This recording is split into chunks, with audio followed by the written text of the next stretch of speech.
Hey everyone, how's it going tonight? I know there's not really anybody in here yet, but I am just putting this on here while we wait for people to get here and then we'll get started. In the meantime, I'll upload some videos to YouTube and Insta and Twitter. And a short bit will go on TikTok. Bring them in.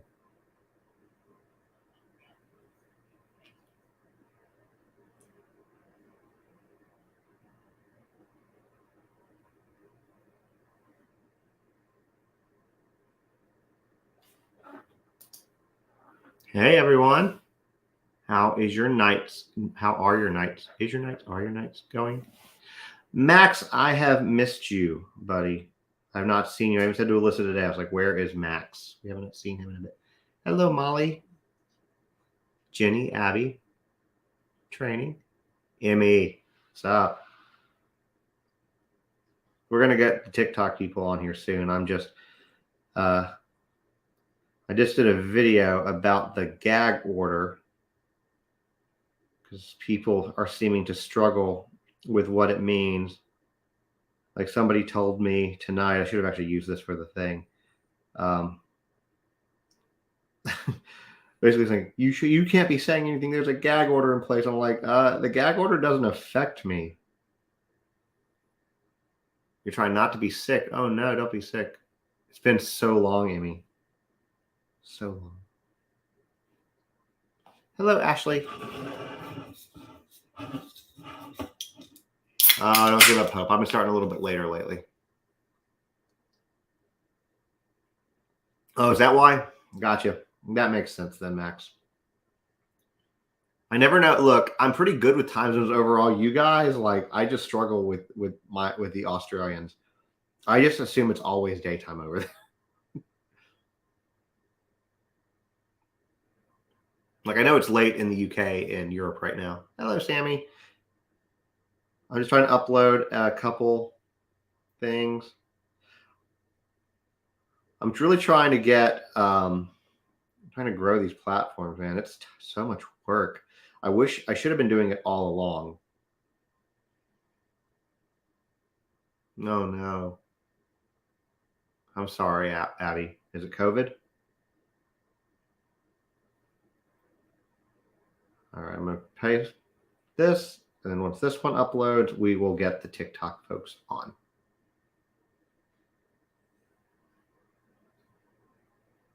And there we go. Once that's uploaded, Instagram takes forever. Hello in Chicago, Marie. Abby, who's right above you in the comments, is also from Chicago. I probably should get Banfield pulled up, but we're recording it so it can be a little bit late. I'm just trying to watch 2020, so I'll try not to be distracted. Gotcha.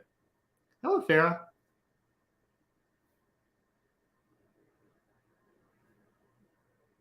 What did your take on the China blimp thing over Montana? Okay, so I saw that when I saw the smoke. Did they shoot it down? And supposedly there's another blimp over somewhere, I think in South America or Central America or Mexico. I saw it briefly.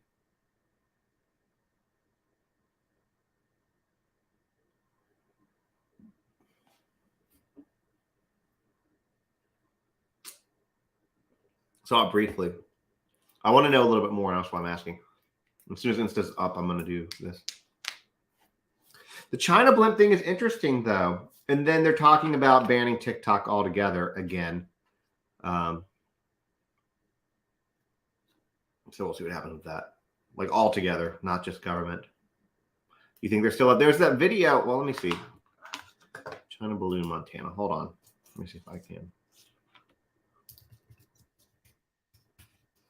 China balloon over Montana. It's the internet's an amazing thing. This was 2 hours ago. No, I guess it's still up. No, it's still up. I saw the thing that looked like it was shot, like it looked like it had like smoke or whatever coming out of it. It's apparently about 66,000 feet up. It can be maneuvered, but is also subject to the jet stream, which could eventually push it out of U.S. airspace.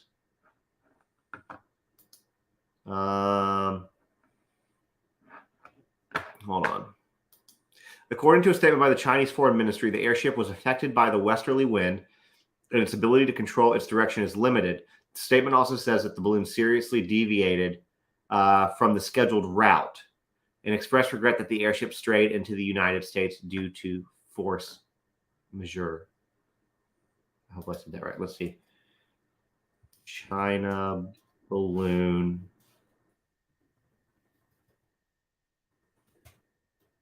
Check real quick.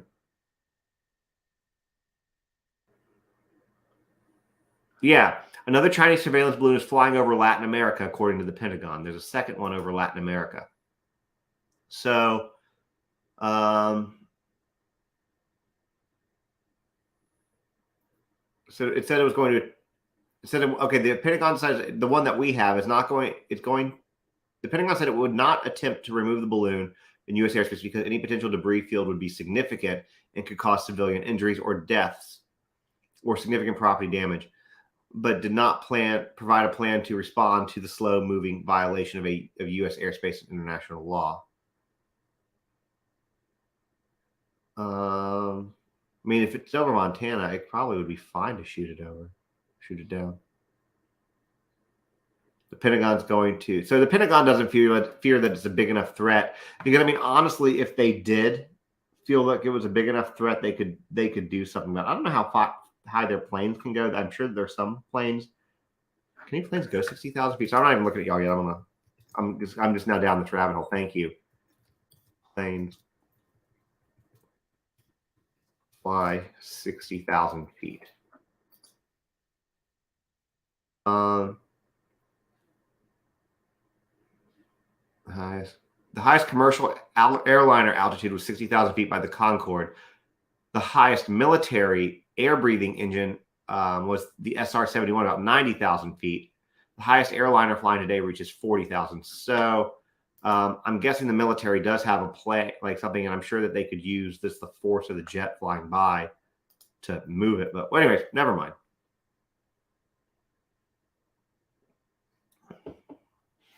The COVID mutates enough. Florida's got enough COVID packed in it to kill us all.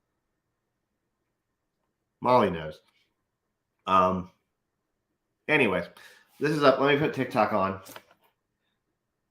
So for those of y'all who are in here, you guys, most of y'all have seen my the video I did about everything happening in Tennessee with the abortion ban or with children.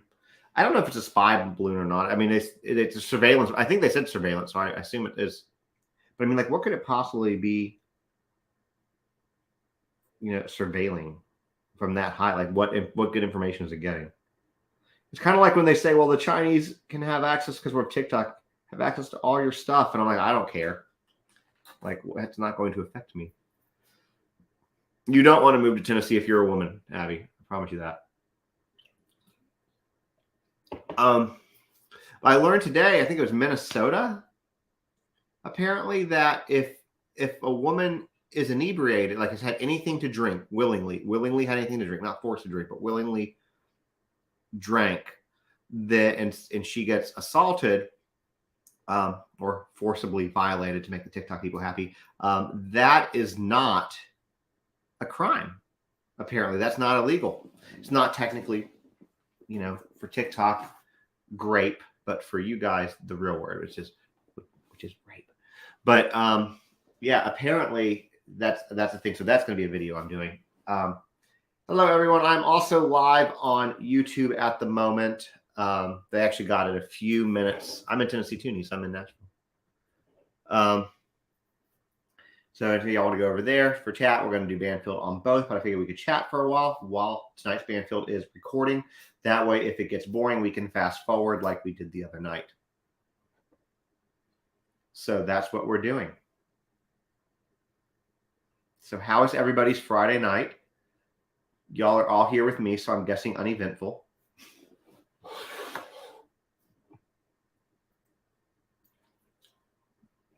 For TikTok, that's soda.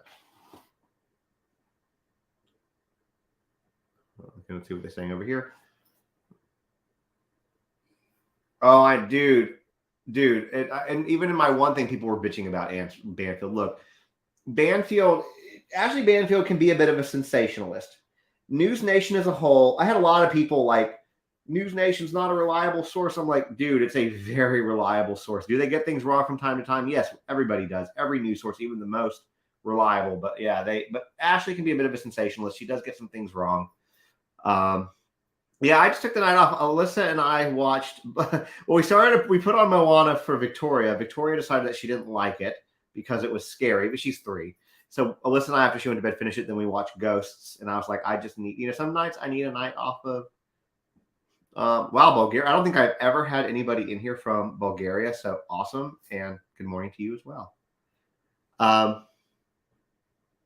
Banfield sometimes says stuff that she gets wrong, but if it's not a Banfield source, but it's a News Nation source, then I feel like it's a little bit better. Nice. I'm glad it went up a little bit. Nice is gone. Any updates on the Banfield case? Basically, the only thing that really happened today, I mean, there was some stuff that happened yesterday in regard to a leak coming out saying about the deaths of, like Xana was apparently the last victim. And then apparently today, also the attorney for the Gonsalves family filed, I guess, a motion with the court. I was not on Married. We were on a reality TV show, but it was not Married at First Sight. But they're basically filing a motion to try to get rid of the gag order, saying that it's hard for them to be a spokesperson, for the family when you can't even talk about it. Thank you guys for coming in for the follows. I've done a couple. Let's see. You watch Low Country documentary. Okay, yeah, I know. We were talking about streaming that maybe Sunday, and I'll tell you right now, I'm not going to be on tomorrow night. I'm going to a concert, so I will not be on tomorrow night either. We were on a show called The Swan DeRosa on my TikTok profile. It was a wedding show. It's called The Swan DeRosa, and if you go to the link to my TikTok profile and scroll down, you can see the whole episode if you want to waste some of your time. But yes, Alyssa and I were married on reality TV. And for those of y'all who are just coming in, we are going to watch Banfield. What I'm doing right now is I am just kind of chatting and answering some questions, giving it about 15, 20 minutes or so we can fast forward through commercials. And if there's anything boring going on tonight with Banfield, we can fast forward through that as well. So do we know the information wrong, or is it because she talked about it? I don't think any of the information is wrong. I did just do a video, by the way, for both people, and it's on all the platforms. It's on Twitter, TikTok, YouTube, and Insta. I did do an explanation of the gag order because I've discovered in my comments that a lot of people say things that are completely wrong because they don't understand what a gag order is. So if you're wondering or want to know the details, I just did a video on that. And on top of that, one of my wonderful followers, Judy, who is an attorney, she took the time to go through specifically on the Kohberger gag order and write everything out. And so I posted that on my Instagram as well. What concert are we going to? We are going to see my 2000s playlist, which is Nelly, Fat Joe, Ashanti, Yin Yang Twins. They're not Ashanti. Yeah, Ashanti. All right, Amari. I don't know. It's a lot of people. A lot of people. What is a Banfield? A Banfield is a news reporter who is a sensationalist, sometimes likes to talk out of her ass, but she usually gives pretty good information. That is what a Banfield is. Oh, it's gonna be epic for sure.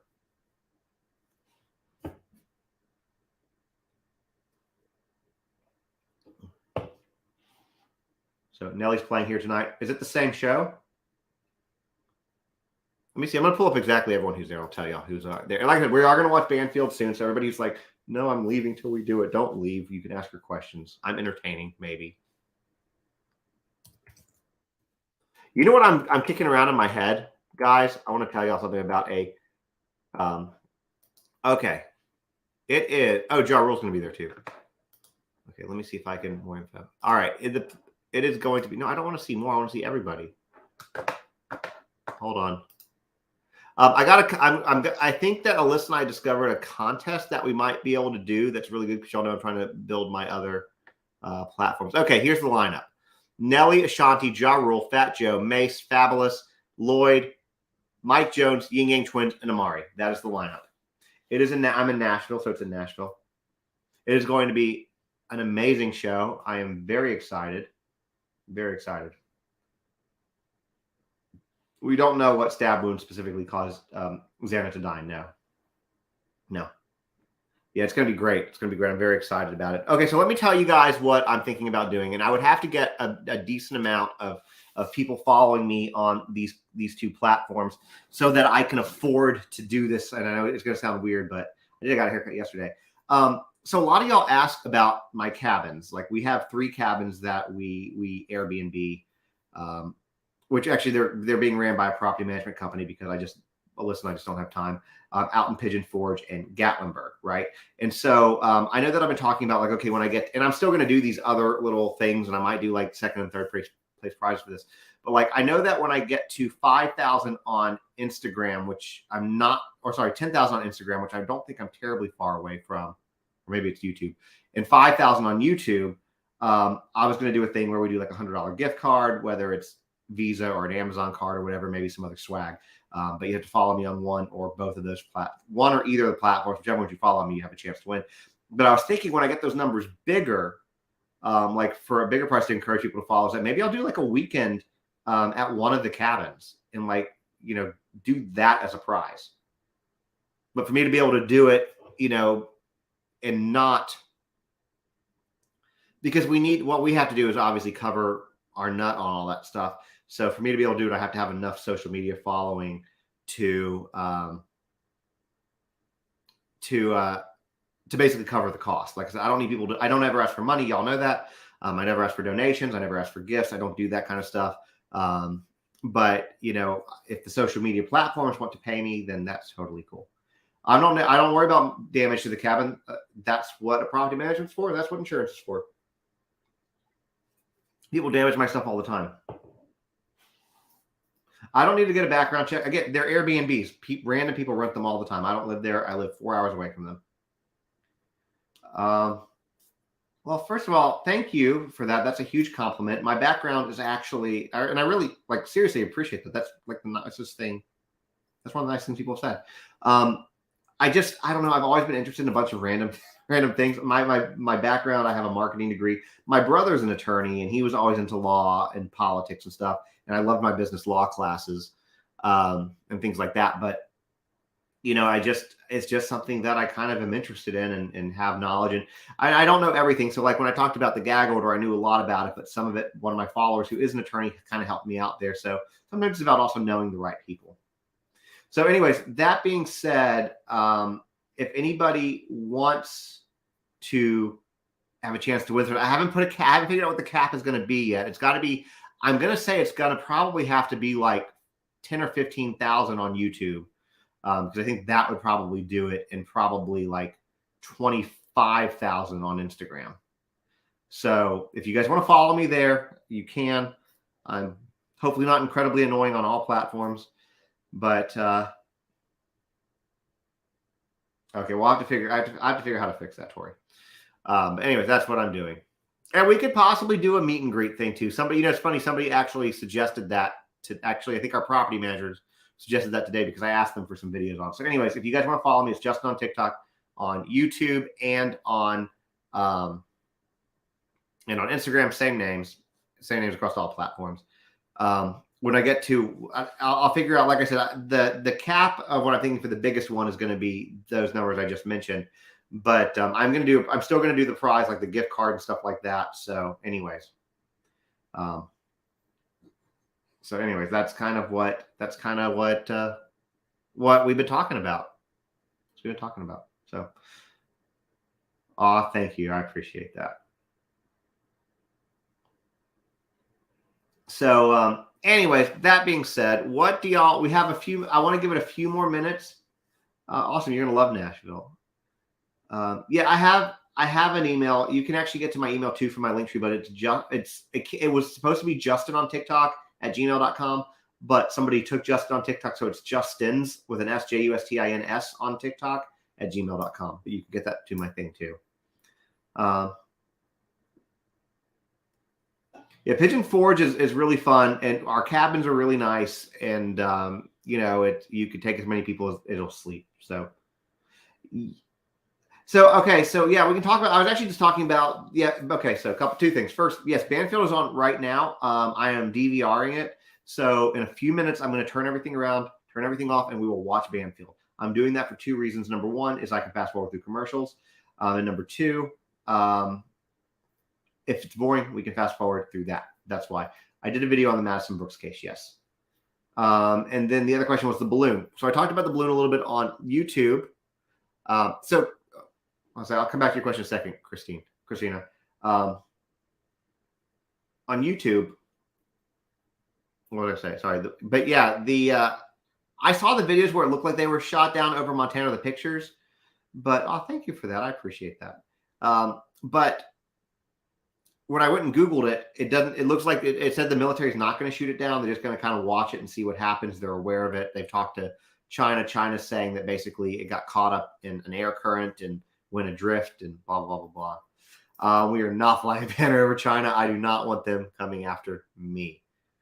So yes, they did not shoot it down. What is a gag order? Okay, so I'm going to talk about this real quick because there is a lot of people in here. And then after we talk about the gag order and answer a couple questions, we will stream Banfield.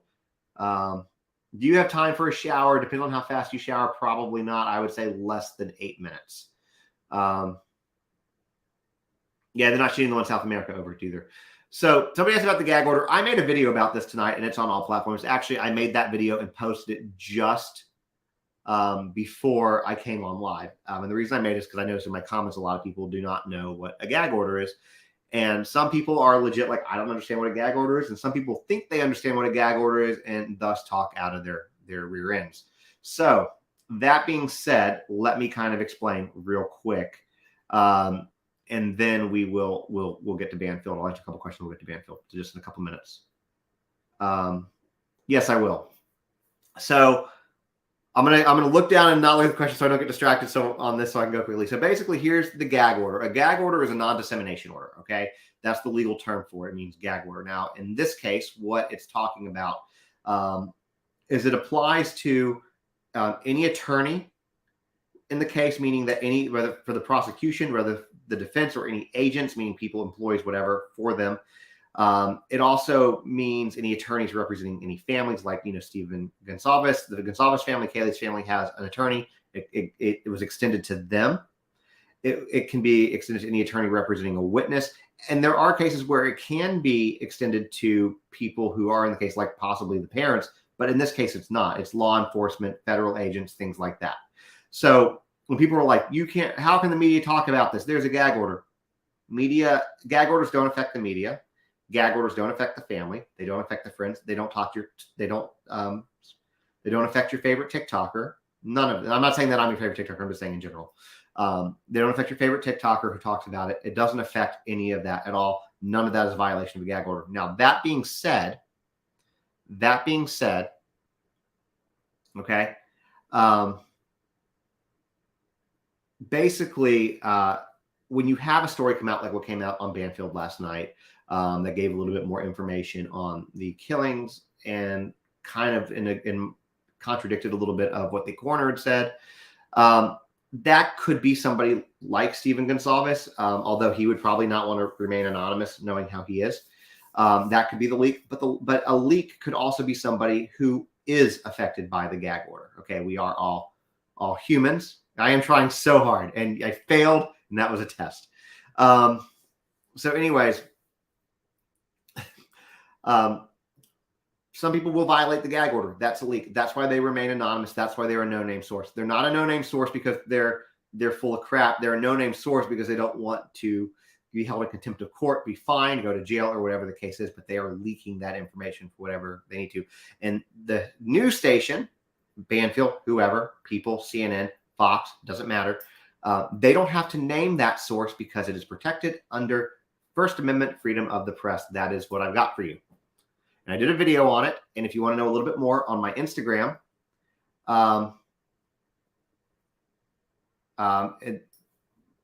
it says do epic shit, basically. So anyways, that's what it does. Yes, it affects attorneys of the family, not the actual family in this case. So if you want to know a little bit more about it specifically, and I cannot take credit for this. Okay, I cannot take credit for this, guys. One of my wonderful followers, who is an attorney, Judy, she has done a lot of things on the Brian Koberger documents, and I'm still trying to do the document series, but there's been other things, so I will still do it. I'm actually going to, well, I'll come back to that in a second. I posted basically what she wrote up on my Instagram. So if you do want to go read that, you can, because when like court documents come out or things like that are interesting, I'll post that up on the Instagram. So why do they want to lift it? That's a great question. So why do they want to lift it? Basically, he's saying that it's hard to be the family. It's difficult to be the spokesperson for the family with the gag order in place, and he's not being able to be effective, essentially. So that's that. They are trying. Yeah, they did file something today against the gag order. I put that whole motion on my Instagram as well. So thank you, sweetie Marie. I appreciate that. I get a lot of comments on my hair, and I told the people that I get my hair cut with, like the products that I use, I was like, you guys, because again, I don't do really any sponsors or ads or anything like that, but I told them, I was like, look, I said, if you want me to like rep the products because I use their products, I'm like, if you want me to rep them, I'm like, talk to them. I was like, I will do it for products and an affiliate link. But I mean, most of my followers are women, so I don't know if it would affect them. But nevertheless, thank you. Effective in what way? I don't know specifically what he's trying to do. I just know that's kind of what the general synopsis was. So before we get to Banfield, you know what? It did work wonders. You're absolutely right. No, the gag order does not affect the family, but it does affect the attorney of the family. That's why. I don't know how long. It's. I would imagine he'll probably get a response. If it's no, especially, probably pretty quick. He filed his reasons as to why, and we'll see what happens. I'm sure it's got to be killing them to be quiet. So. So I'll give it a couple more minutes for questions, and we'll get Banfield going because I know that's what a lot of y'all really want. Yes, this will be a new Banfield. It's actually live right now, but I'm giving it like 15, 20 minutes to get ahead of it so we can fast forward. Victims' families are not in the gag order, just the attorneys. I have no idea what's on Banfield tonight yet. I'm going to look at the YouTube people real quick. I'm on YouTube as well. For those of y'all who want a slower chat to be able to ask questions and stuff, jump over to YouTube. You can do that. Same name, Justin, on TikTok. And what I said for those of y'all who are just getting here, that's a really good question, Sierra. I'm going to stop this so I can answer that real quick. I'm going to be doing a contest. It's going to be for me to do this contest because it's going to be a big giveaway. We have 3 cabins, 2 in Pigeon Forge, 1 in Gatlinburg, Tennessee. We are going to do like a weekend giveaway of those when I get to certain levels on Instagram and YouTube. So you have to follow. You have 2 chances to win if you follow Instagram and YouTube. 1 chance to win if you follow either of them. And the numbers for that's going to be big, but I'm going to have some other giveaways in between because I'm really trying to grow those platforms, specifically YouTube. And you'll know that it's the right Justin on TikTok because I actually got verified on Instagram. So if you go to that one, that's how you'll know it is. So could Brian's case be moved up? Not on their own, meaning that, thank you, Casey. Not on their own. So there has been some kind of talk. I don't know if it's real talk or it was just somebody doing like an op-ed, but there was something. Y'all are really cool here on YouTube too. Yes. I want to come back. Okay, I will answer these 2 questions. The other question is, what about the defense's response to discovery? And I'm answering the moved up case right now. Then we're going to watch Banfield. I'll shut up and then answer questions after Banfield. But I'll answer these 2 and then we'll do it. So anyways, but there's been talk about calling a grand jury, which could basically move all of that up. It would basically get rid of the need for him to have that preliminary hearing. They would indict him and it would just go basically straight to trial. Now, I don't think they're actually going to do that, but there was something written about it. So I guess the technical answer to your question is yes. Technically, there is a way to get it moved up, but I very highly doubt that's going to happen. So let me go ahead and catch up on the comments on here real quick. Thank you guys, by the way, for the follows. I so appreciate it. Yeah, we rent them out. They're on Airbnb. I have 2 of them listed in my link tree. One of them I need to update the thing. So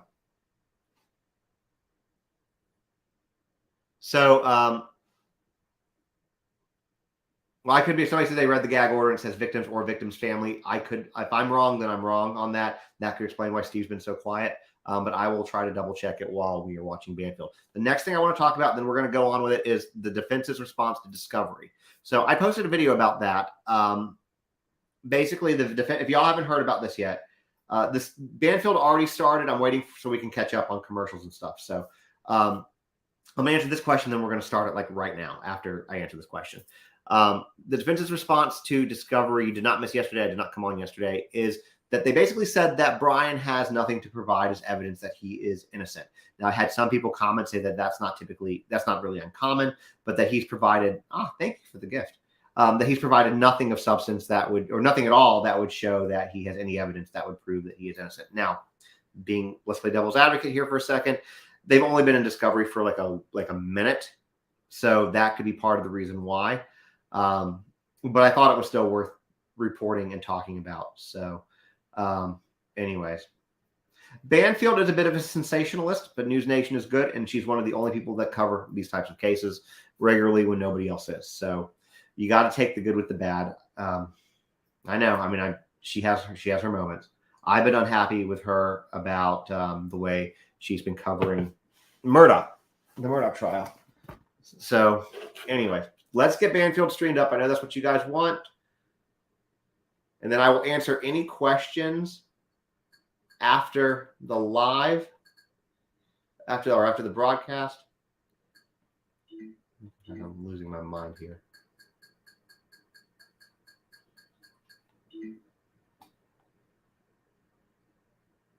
They're saying that they I think a little bit of both, Sammy. I think a little bit of both, that not finding anything and he's not produced anything. So yeah, her recent reporting has had me a little bit. How do I keep my hair so voluminous? I have a Dyson Airwrap. And I literally, like a lot of women do, I have the round brush and I literally just like blow dry it to get the volume.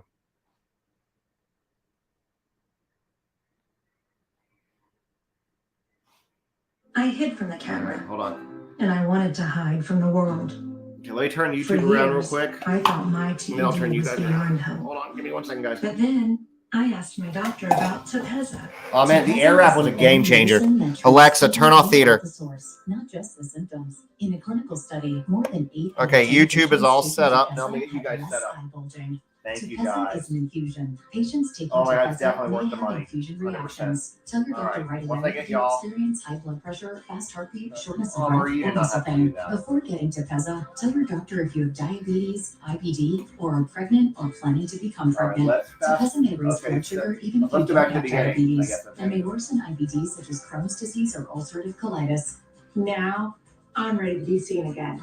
Visit mytepezza.com to find a TED eye specialist and to see Bridget's before and after photos. All right, here we go. There we go. Bottom line is, but thank you guys for the compliments on my hair. I do love my hair. Tell his lawyer to say something definitively. I don't know if we. In my opinion, it's my best physical attribute. All right, that's a perfect. Real quick, by the way, I do want to say this because I give this follower and mod a really hard time all the time. But she just came in, so M for short, Emily. It is her birthday today, so please give her some love. I give her so much shit. Ward, thank you. You can follow Vicky Ward on her Substack. She's always got fascinating stuff there. Thanks for coming on the show. Appreciate it. Thanks, Ed. And that does it for us tonight. Banfield starts.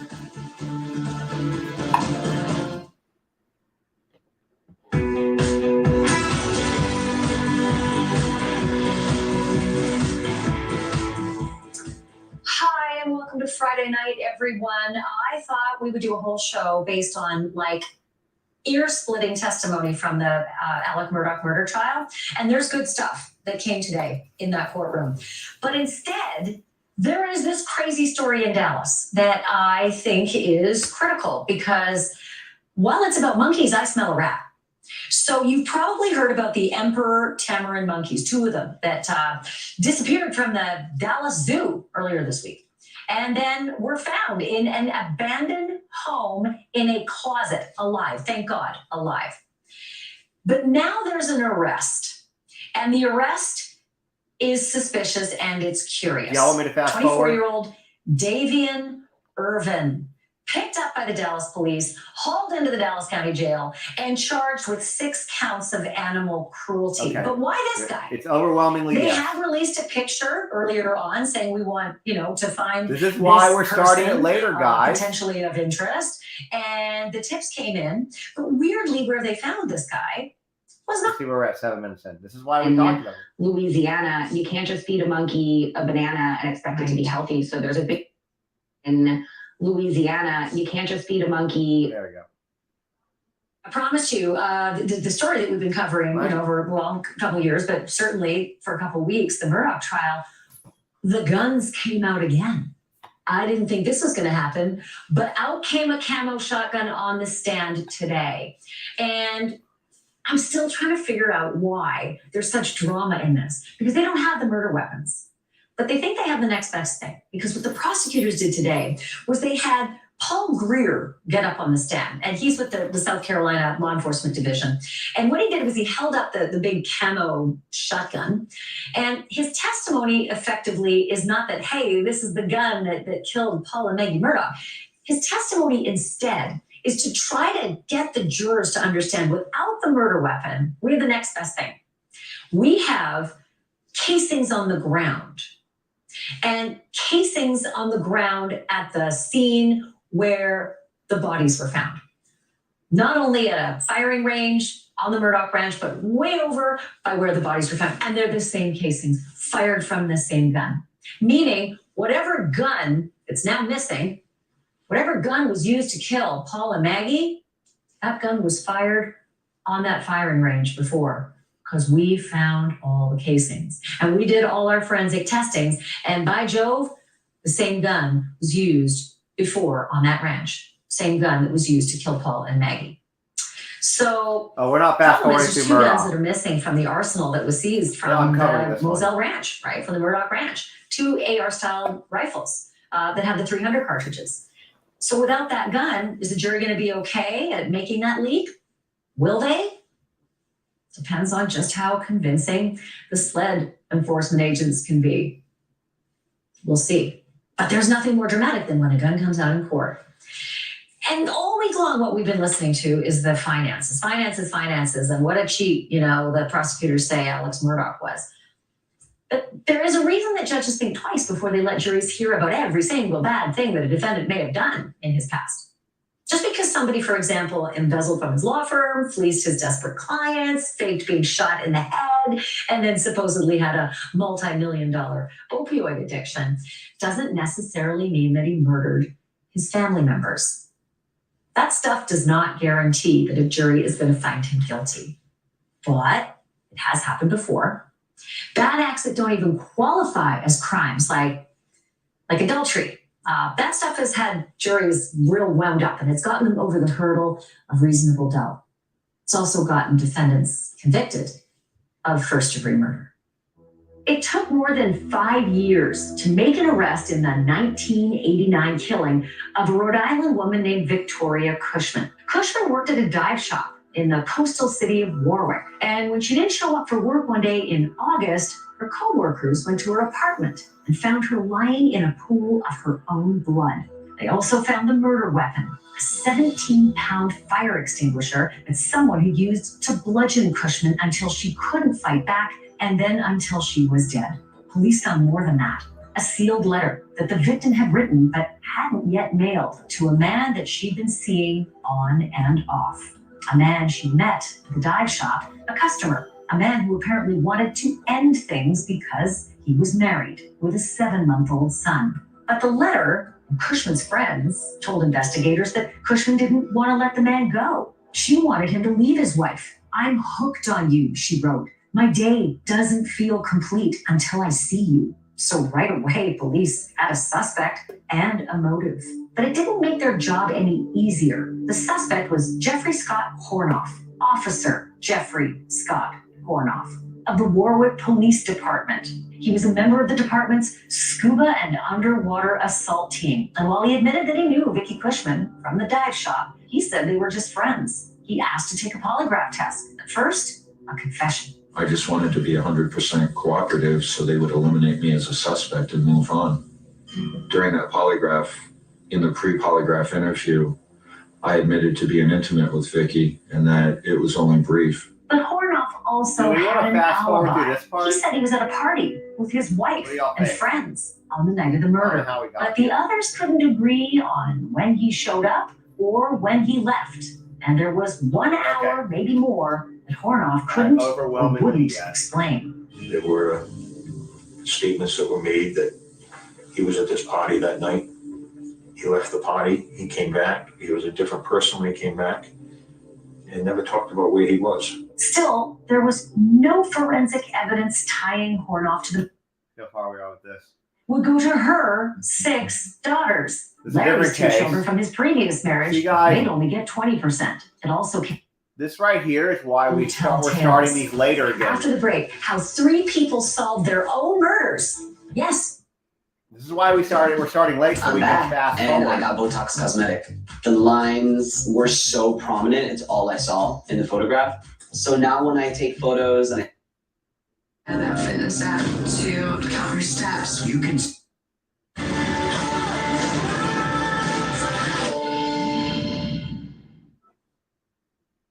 well was, that you could tap into. And I think the statistic you found is that there's 10,000. I've gone as far as I can, guys, and So still her talking name is- about this. just yards away from where she lived in this little wooded area, that the So, police even really took notice and started diving into so it as a here's, homicide. I'll let y'all I'll And ask that's this. when things certainly turned around. And it was her mother. Do y'all want to just cut it that off had tonight and the just case have really go back to on talk? They had a few different leads. There was a serial killer at one point What do in y'all the want? area that they thought they could. 'Cause I'm as caught up as I can be on this.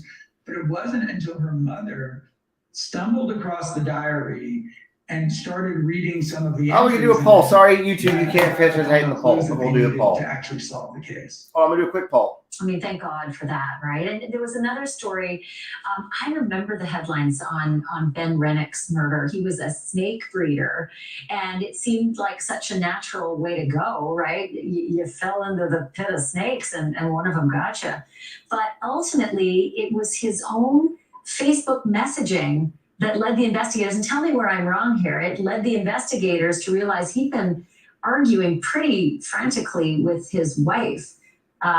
And Lindley, the wife, ultimately became the focus of the investigation because of the financial, struggles that he was highlighting through those messages. Exactly, and that's There you go, there's a poll. We see that a lot throughout the series. Is we see the interaction. Y'all make the decision. I'll do whatever y'all want. Their loved ones, or friends, or just even acquaintances, somebody that they may have just met or they met online, and those end up being the clues that really, steer the investigators towards someone that they may not have looked at before. It's again, it certainly has made me rethink everything I post and everything I do. I'm always, thinking about what if someone's There's reading this out there 38%.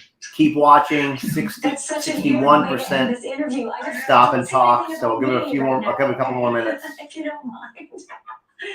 David, what a great series. Thank you for doing this. And by the way, the show is called How I Caught My Killer, and you're in great company. I've been watching a lot of Hulu lately for the Welcome to Chippendale series, so I'm naturally your target audience already. David Carabinas, thanks so much for being here. Thank you so much for having me. Still to come, where would Alex Okay. Murdaugh be without? Now we know that it's going to be Murdaugh, so maybe we should keep watching.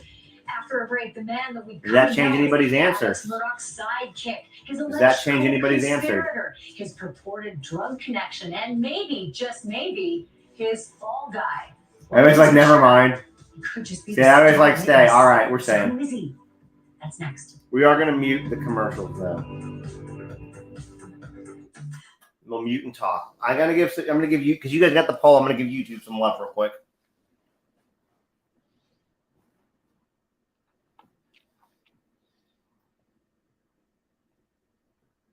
Well, now we're back to watch the Murdaugh thing.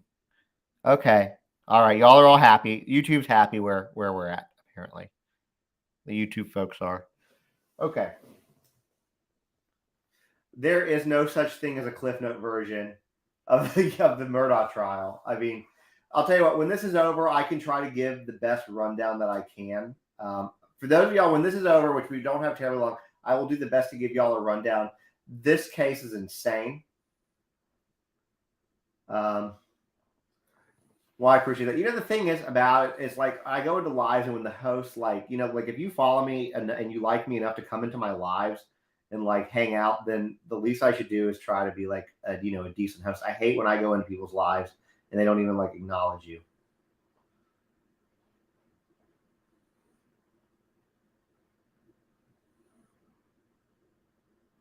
Yeah, I'm waiting for do a rundown on YouTube so we can go back and watch. Okay, I can do that. Well, I have YouTube on, so I could leave both of them on. Although, of course, I would. Yeah, I can talk to the stream on both. Well, thank you. I don't get everybody because there's like a lot of people in here, but I do my best. I got lots of stuff I want to talk about tonight, so.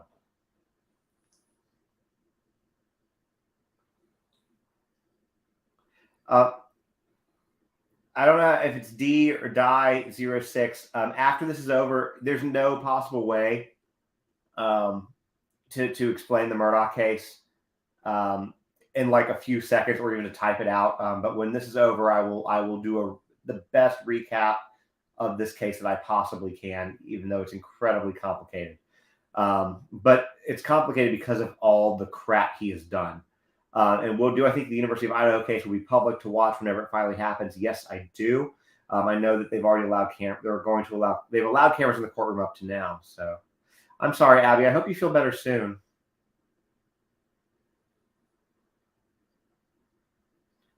Yeah, there is a documentary.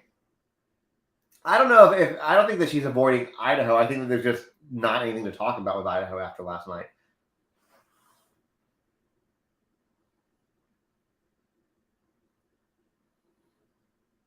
But yeah, there's a few things I want to talk about with you guys. So when this is all over, we'll do a quick recap or rundown on Murdaugh. I wish Emmy would come on tonight with me, but she's not going to because she could tell you literally everything you wanted to know about that case. But her and I are probably going to figure out a time next week.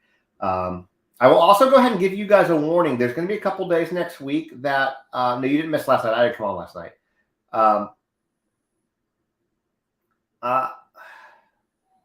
I don't know how to watch last night. I'm gonna be out of town for a couple days in Memphis, so I might go live, but I won't be able to watch Banfield because I'm gonna be in a hotel.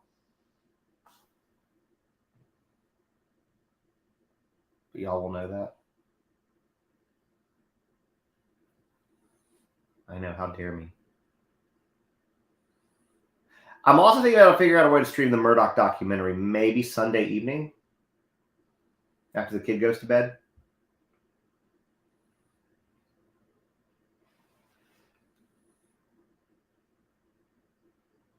Banfield is on News Nation.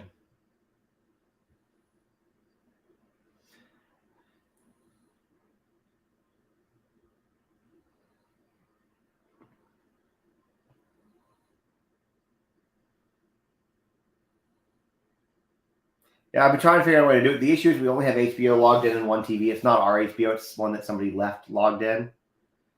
So otherwise I would do it a lot sooner, and I would do it up here on this.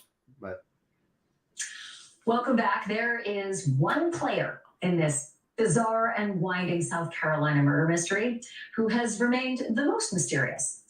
He's kind of a familiar face, certainly a man of many names, and one we've seen from the beginning. Kind of an oddball in this saga of a very rich and high-profile family. And he may just end up playing the star witness in the role and the fate of Alex Murdaugh. He's been called the hillbilly hitman, Cousin Eddie, Fast Eddie.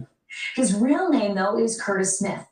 And he first became known outside the Low Country in a bizarre incident on the side of a country road on Labor Day weekend back in 2021. Since then, Curtis Eddie Smith has been indicted several times as an alleged accomplice in Alex Murdaugh's crimes, laundering $2.4 million in checks from Murdaugh over the years. He's also accused of trafficking drugs and someone Murdaugh's defense attorneys described as his personal drug dealer.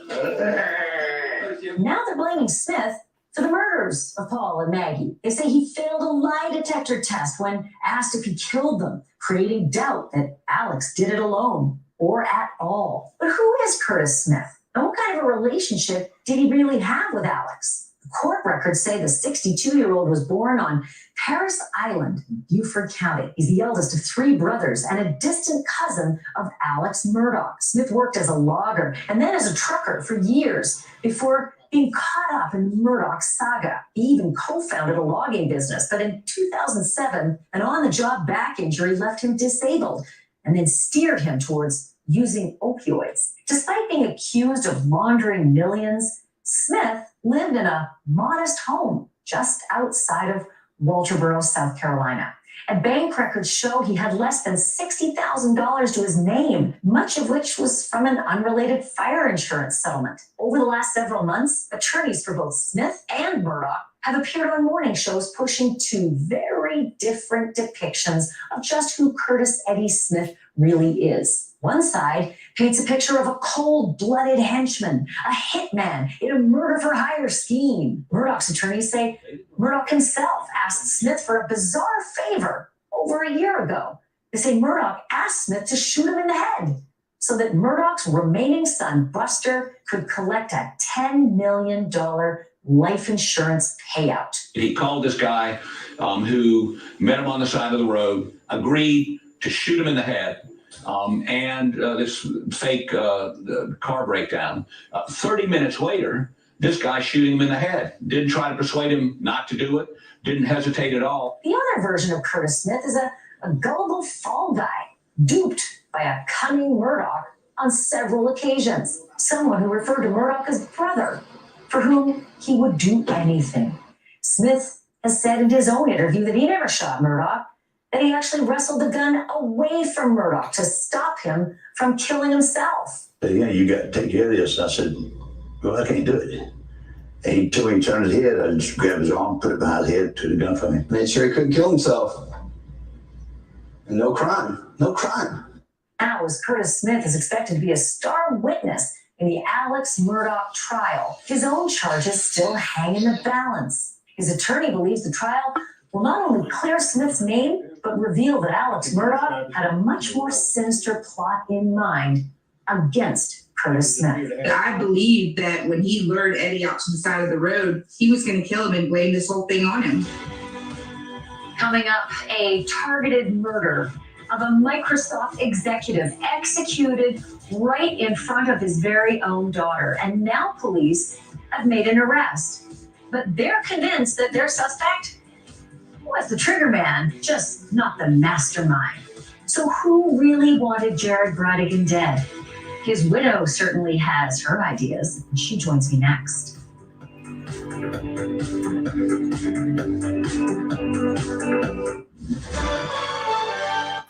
Well, it's going to be a work trip, so I won't be enjoying my time away. So, okay, real quick, because I wanted to share this story because, who was it? I can't remember now because ADD.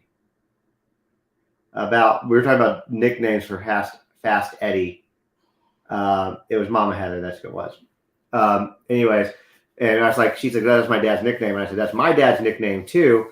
And my dad got it when he was a naval aviator. My dad was in the late 60s, early 70s, was a aircraft carrier based naval fighter jet pilot. And he got his like Top Gun kind of stuff, but not as good as Top Gun, although he would tell you very differently. Anyways, he apparently like flew, I forget, like it was like 700 miles an hour, like 100, 150 feet off the ground. And he didn't realize that he was that low when he did it. And so his squadron started calling him Fast Eddie, and that's how he got his nickname. So that's just a quick story for y'all.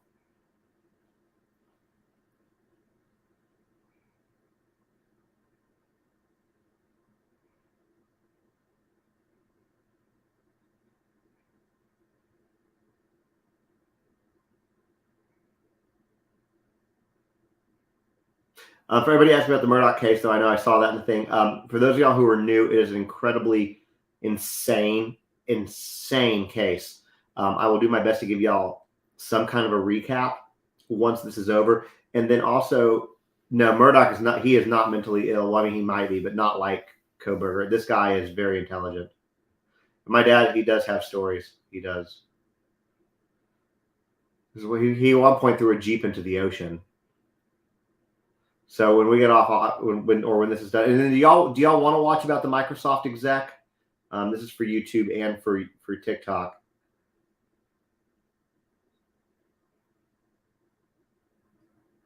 Alec Murdaugh is not a dumb man. Some of y'all are saying yes, some of y'all are saying no. It is literally 50-50. Y'all are, every time I get 2 no's, I get 2 yeses. 1 no, 1 yes. 2 yeses. Do you think they will try to take... Koberger can't do mentally ill the whole time. Okay, I think it's right now overwhelmingly yes, but sure, we'll do a poll. I'm going to do a quick poll. You get 60 seconds. The laughy face part... I forgot that poll's still going. The laughy face one is stay and watch. The sad faces, turn it off. This is for TikTok, not for the YouTube people. Y'all can do it. YouTube, happy face if you want to keep watching. Sad face if you want to turn it off. We'll count YouTube's votes as absentee ballots.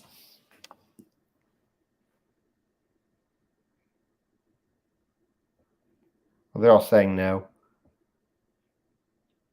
They're saying turn off, sad face. Laura just typed sad face. That's funny. See, this is a group effort in here, guys.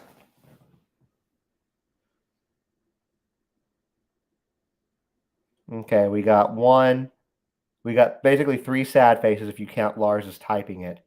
And we have 2. Okay, most people are like, let's not watch anymore. Okay, we can. And y'all are 70-35. It ended there on your side time. So we're going to end it and we'll start the discussion. Okay? All right, y'all win. Okay. I'll keep it muted in the background. And if they bring something else back that's good, I will let you know. Okay? Their ads are forever. Alexa, turn on theater. I'm going to turn y'all this way. Hold on.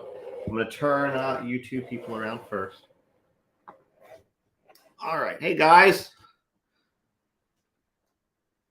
That's my snacks. I'm trying to just turn y'all to face me, but I got to flip y'all. There we go. Okay. There we go. Okay. Y'all, I'll keep it in the background. And we can always bring it back. I'm sorry. We went with the vote. We had to go. It was a democratic election.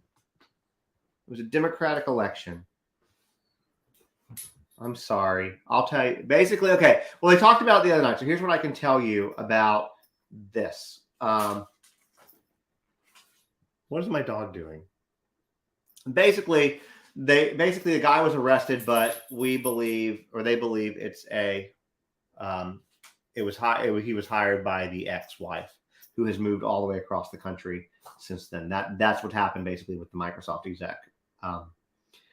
Okay, so I cannot play a record on YouTube. That would be a copyright violation and I'll get in trouble. I can only do the records on TikTok.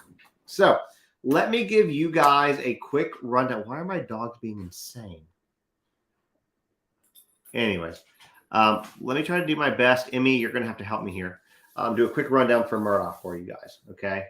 Yeah, I'm looking in the background. If anything about Murdaugh comes up or Idaho, I will turn it around. Okay. I know, but we did a vote, guys. We did a vote. I'm going to do the thing where I try not to look at the comments and give you guys the rundown of the story. So Alec Murdaugh, South Carolina. It is a massive case. For South Carolina, it's the case of a century. This family is a dynasty. They have been running things for 100 years there. For 100 years. Yeah, we have to respect. I had to respect the vote. We gave you guys the choices to do it. It sucks when we lose what we didn't want, but I kind of gave you all the thing. And by the way, the person who they arrested was, and that one was the suspect's landlord. The ex-wife was the suspect's landlord. I'm sorry, guys. I'm sorry. Anyway, running things legally. So they basically were over 5 different counties. Okay. They were over 5 different counties in this area. It's called basically Low Country. I'm going to let these dogs out, but I'll keep talking because they're being insane. Anyways, Alec Murdaugh in particular, he's been doing a lot of illegal things for a long time. And there's a lot of deaths. There's 5 deaths associated with this family. Alyssa, they're coming to see you because they're insane. There's 5 deaths associated with this family. So the first one, I'll go with them kind of in a weird order. So the son Paul, who Paul was the son that was killed. Okay, the son Paul killed a girl. Her name was Mallory Beach on a boat. He was actually due in court for that probably days or a couple of weeks before he was murdered. Okay, then they had a housekeeper that had been their housekeeper for 20-something years, Gloria Satterfield, who I believe her body's going to be exhumed. Let me double check that. And so basically what happened is she fell. Okay, Satterfield exhumed. Okay, yeah, she is being exhumed. So Gloria Satterfield had worked for the Murdaughs for 20 years. She was a housekeeper. Are we still talking about all that stuff? Anyways. She fell, hit her head, died. Alec Murdaugh said to her kids, her surviving children, "Hey, and these are people who are not poor. They lived literally in a trailer, and because of Alec Murdaugh, the trailer got foreclosed on. So basically, what happened was he says to them, "Look, I have really good insurance. Sue me. You'll get more money that way, and I'll give it to you, and that's what we'll do." So then he sets him up with his attorney. I bet an attorney who is his best friend, right? Yeah, he probably. We'll come back to the shoving thing. And said, "Well, my friend will represent you. It won't cost you anything really. He'll take a fee, whatever." And they won, and they got $4.7 million. $4.7 million. Okay, of which Alec took every last dime and basically embezzled it into a shell company. So thank you, Emmy. And so basically at this point they're exhuming her body to see if there was foul play. But that's what happened. So their trailer ended up getting foreclosed on. Okay. Here's the thing about it. Trailers are not that expensive. And especially when you compare it to $4.7 million. He could have, at least if he was going to steal from them, at least pay off the trailer so they didn't get foreclosed on. I mean, what would that have cost him? 50 grand, maybe 100 max. That's nothing compared to the 4.7 million. Nevertheless, then there was another person who is believed to be connected. His name is Stephen Smith. Stephen Smith was how did he get the money if he was sued? His best friend represented the suing people. The lawyer, the money was probably paid to the lawyer, and he moved it into the thing. So that's how, because the check was probably been written the way they did it. But that's how. I mean, this guy embezzled $8-something million from clients and people. So then there is Stephen Smith, who was a young kid, like late 19, or thank you, Emmy, late 19, early 20s, and he was murdered. Well, let me phrase it. It was ruled a hit and run because this is what we talk about. Hi there. Hi back to you. God, these dogs are insane tonight, y'all. Anyway, Baxter, can you lay down? Yeah, there's so much to this case. So anyways, Stephen Smith was openly gay. Okay. He was killed in a hit and run, or so that's what it was ruled. So Alec Murdaugh, because his family's been, into the legal system for 100 years, they know the attorneys, they know the judges, they know the cops, and this thing was ruled a hit and run. Okay. So, but SLED is the South Carolina, law enforcement division, is basically the form of your state's Bureau of Investigation. So I live in Tennessee. We have the TBI. This is basically the South Carolina version of the TBI. They're like, no, he's got defensive wounds on his knuckles. So it's believed, it's rumored that Buster, Alex's oldest son, the one that is still living, is gay but still in the closet, and that these two had a relationship. Okay, so that's part of the reason probably why he was killed, whether it was some kind of a liability or whatever. But again, that's case is still under investigation. So that was Mallory Beach, Gloria Satterfield. Okay, and then you had the other two. So, Alex is a thief for sure. He's already admitted that to some of these things. And here's the thing: even if he doesn't go to jail for murder, he's gonna go to jail forever. He and Buster were roommates in college. Did not know that. Emmy, you did not tell me that. And yeah, roommates. No, I did talk about the voting accident. And for the voting accident, these people are so powerful that when Paul Murdaugh was arrested, he never even saw the inside of a jail. They took his mugshot from the hallway and he was out the next day. Nothing. So anyway, and he had a boat crash because he was underage, not like under 18 age, but like underage drinking. And he crashed the boat highly intoxicated. They're doing good. Thank you for asking, Nashville. And so this is just, again, a small part of it. Now, when his wife and son were killed, apparently Stephen Smith, who's dead now, was roommates. Stephen Smith was openly gay. And it's rumored, you can ask Emmy about it, that he was gay. Now, here's what's interesting. Buster, the oldest son, she died in a boating accident. The oldest son is actually the heat miser. The oldest son they're calling him the heat miser because he looks like the heat miser. He's very bright red hair, right? Okay, so now that y'all are happy about that, he's going to be testifying against his dad, along with Alex's two brothers are going to be testifying against their brother. I mean, this stuff has been going on for years. The trial is 8 days in. It is so complicated. And here's the thing. This is the short recap, and it does not even touch the surface. So there's been a lot of good stuff come out. I'm very interested to see. His alibi's already been completely busted. So, I mean, it's a lot. But, I mean, here's the thing about this case. I think a lot of people are struggling to get into it because there is so much. But I am telling y'all, if for y'all who are into, like, this true crime stuff, this is, like, a serious case that you should watch. I mean, do your best. Go watch, listen to the podcast, go watch, which I'll try to set up maybe on Sunday or something. Watch the somebody said that Stephen Smith and Buster were roommates in college, Emmy, and that's what it was. Yeah, he was very drunk driving the boat. Exactly.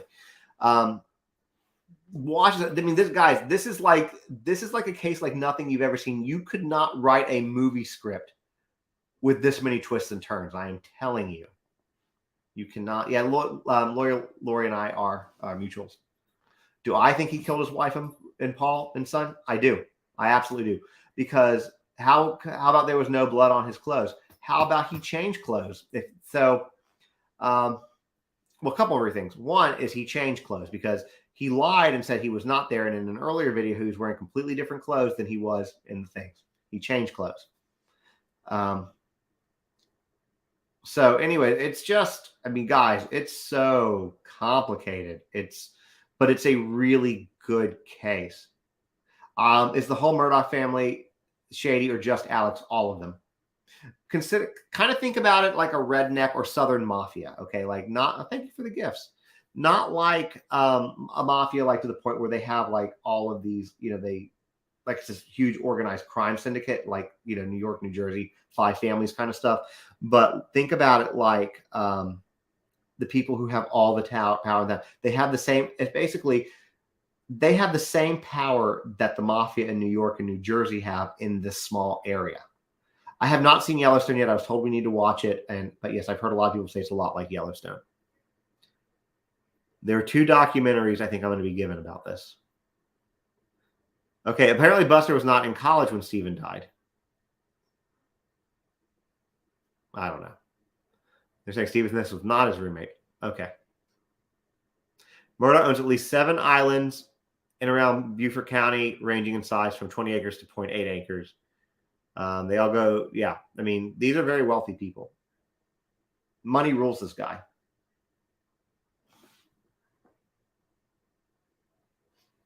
I can talk about the China balloon too. I don't have a problem talking about that. We can talk about the China balloon too. We can talk about a lot of things. I do though. Before I go further, I want to. Who do I think the witnesses will be? Buster's going to be a witness. That's the son, and the two of his brothers are going to be witnesses. They've already had a few others. Also, cousin Eddie is going to be a witness, and supposedly that's going to be very good. Yes, Zoe, can I help you? I talked to my dog like she's going to answer. He got kicked out of school for treating. I don't know who the informant is. I am not privy to that information. Was there an explosion over Montana or is that fake? I do not. So I saw the same picture. Okay, we're going to talk about, we did watch Banfield. You didn't miss much. I assure you. Okay. So DeLorean Adventures. What's up, Colin? How are you, my friend? I have not talked to you in a while. There's two balloons. So basically, DeLorean Adventures is a person named Colin. He and I are real life friends. And I will say this, though. I'm going to give him a shout out real quick here. So Colin does a rally in his DeLorean pretty much every year. He'll tell you what it's called. I forget when he does. I'll pin it. And I know it's something to help basically the families of police who were killed in the line of duty. The money goes to help his family, their family. He is legit. I know him very, very well. I've known him for, I don't know, how long have I known you, Colin, now? Like probably 7-8 years. He's absolutely legit. So if it's ever something, a cause that you want to donate to or follow him to watch his progress when he does these rallies, 8 years. Yeah. So he's like legit. I know him in real life here. He's been to my house. I have been to his house. He has helped me with my car many. In fact, he took my car to Chicago for me. So anyways, I have not seen that, Shali, so I have to look. Anyway, so that's my point, is what he is doing. So if you want to follow him, DeLorean Adventures, he's a really great cause, and he is interesting. It is 10:03 p.m. here. So that being said, going back to the China balloon, there are some spy balloons that are over. Last it was over Montana, and there's one apparently over Latin America, South America, something like that. And according to China, the Pentagon has talked to China, and China basically said that they are surveillance balloons. 100%, they are surveillance balloons. But supposedly they got blown off course, and they're 60,000 feet up. And is there one over the UK too? I don't know. I'm sure if we have a UK person in here, which I think the 4am person would be it. So it's that's kind of what's going on with that. Now I saw something that showed it looked exploded, but when I Googled it a little while ago, right before the live, it did not look. Okay, yeah, the Pentagon's confirmed a second one over Latin America. I know I saw that one. I remember seeing the Pentagon talking about that. They talk because I guess they don't feel like it's a threat. I don't know. They said they're going to keep watching it. I don't know.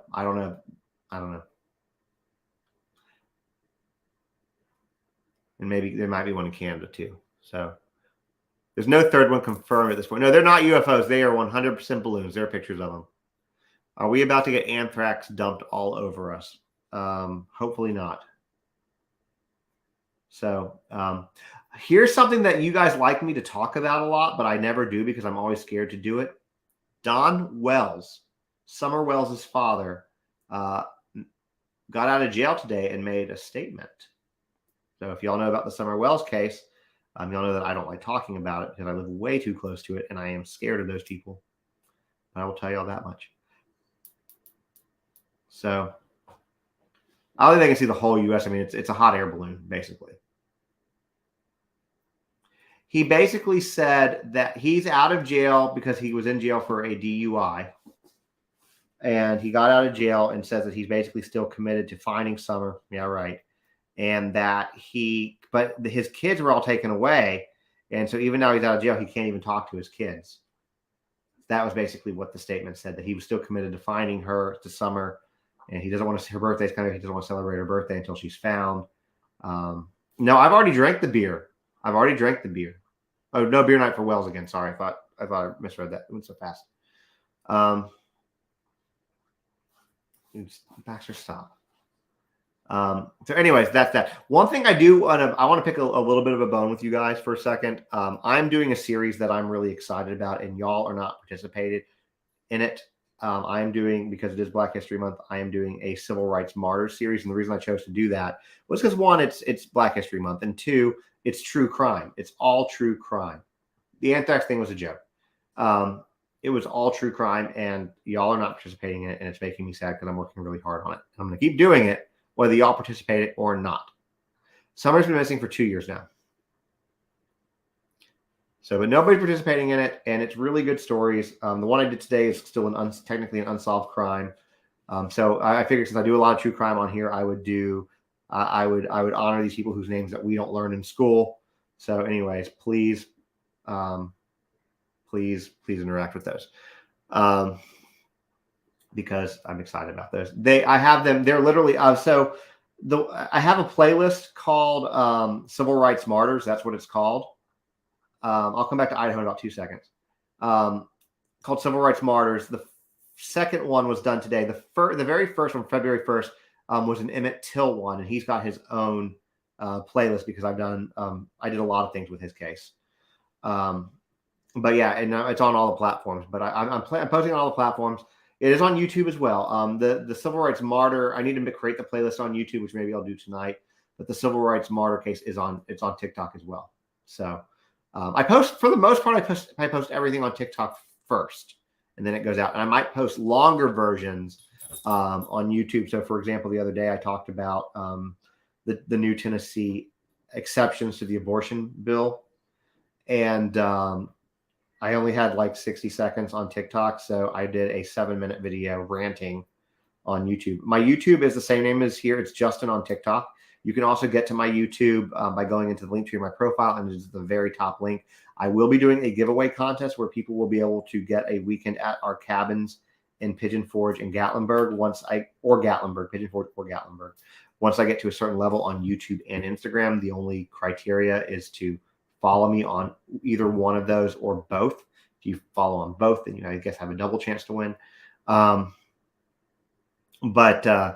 Anyways, I'm going to do that when I get to higher numbers, but I have a few contests coming up in between then. So all that said, have I seen the movie Harriet? No. You guys, have I been to the Civil Rights Museum in Atlanta? I have not, and I used to live in Atlanta. How do you participate? All you have to do is follow me on those platforms, which, Erica, you already are. Did Idaho Banfield come on? Banfield did not talk about Idaho at all tonight. I am in Nashville, Elliot's mom. So I am a little north of you. Banfield does not talk about Idaho every night. Banfield only talks about Idaho when there's something to talk about, and there really has not been a lot to talk about. Hey, I'm keeping up with being all over the place, guys. I'm keeping up with it, Crystal. At least I'm trying.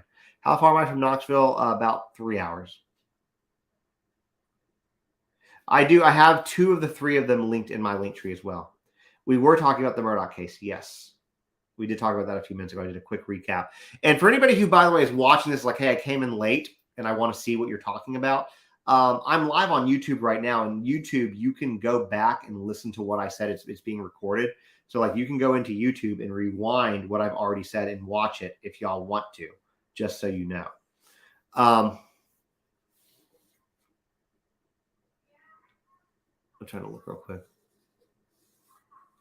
Okay, I got all the questions here. It's about Harriet Tubman. Awesome. Awesome. Okay. Oh yeah, I'm a little. So yeah, that's Chattanooga. Are there any Murdaugh documentaries out? Yes, there is one on HBO. It's called oh my God, what is it? It's like Low Country. Hold on.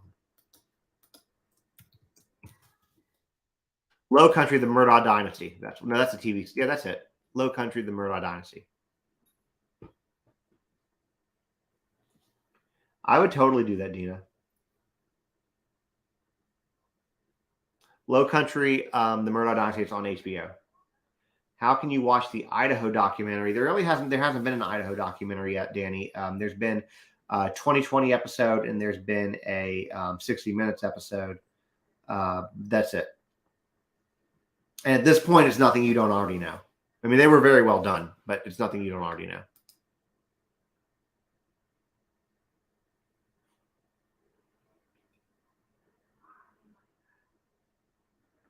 Well, thank you, Nikki. I appreciate that.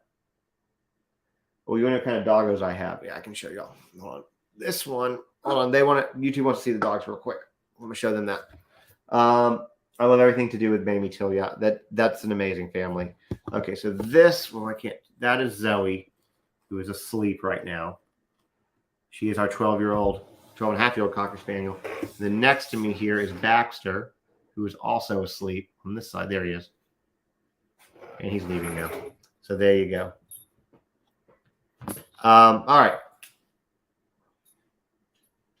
You did miss Banfield, but you didn't miss Banfield. You didn't really miss a lot, I assure you. Thank you, guys. I'll tell you what, give me, because I drank this whole thing and I want to grab another one, give me like 2 minutes for a bathroom break and I will be right back and I will show you them when I get back, Deidre. So give me just, like I said, 2 minutes. I'll be right back. I'm actually not camera shy.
Okay, I'm back. Let me grab another drink.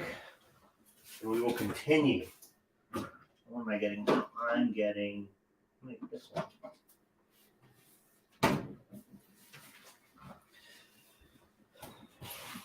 All right. There we go. I am back.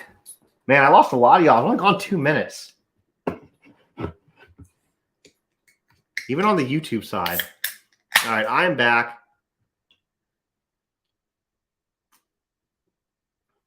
Erica, I think I get your joke, and that's not funny. But it is funny. Get your White Claw. All right. What is the drink? This is I drink pretty much only craft beer. This is from Jackalope, but I believe it's Nashville beer. This one Nashville? Yeah, this one's from Nashville. The earlier one was a cucumber melon ghost, which was from when I travel in a car, I buy beer. It's from North Carolina. I'll buy beer in a car when I go to the States. Maybe they're taking bathroom breaks. They all came back. I got a quick question for you before I go back to before I start talking about murder again. I have a quick question for y'all. Who has been here with me since my mom drama? Who has been following me and been along for that entire ride? Because I have something I need to share with y'all. Your brother's a brewmaster in Chicago. That is freaking awesome. Okay.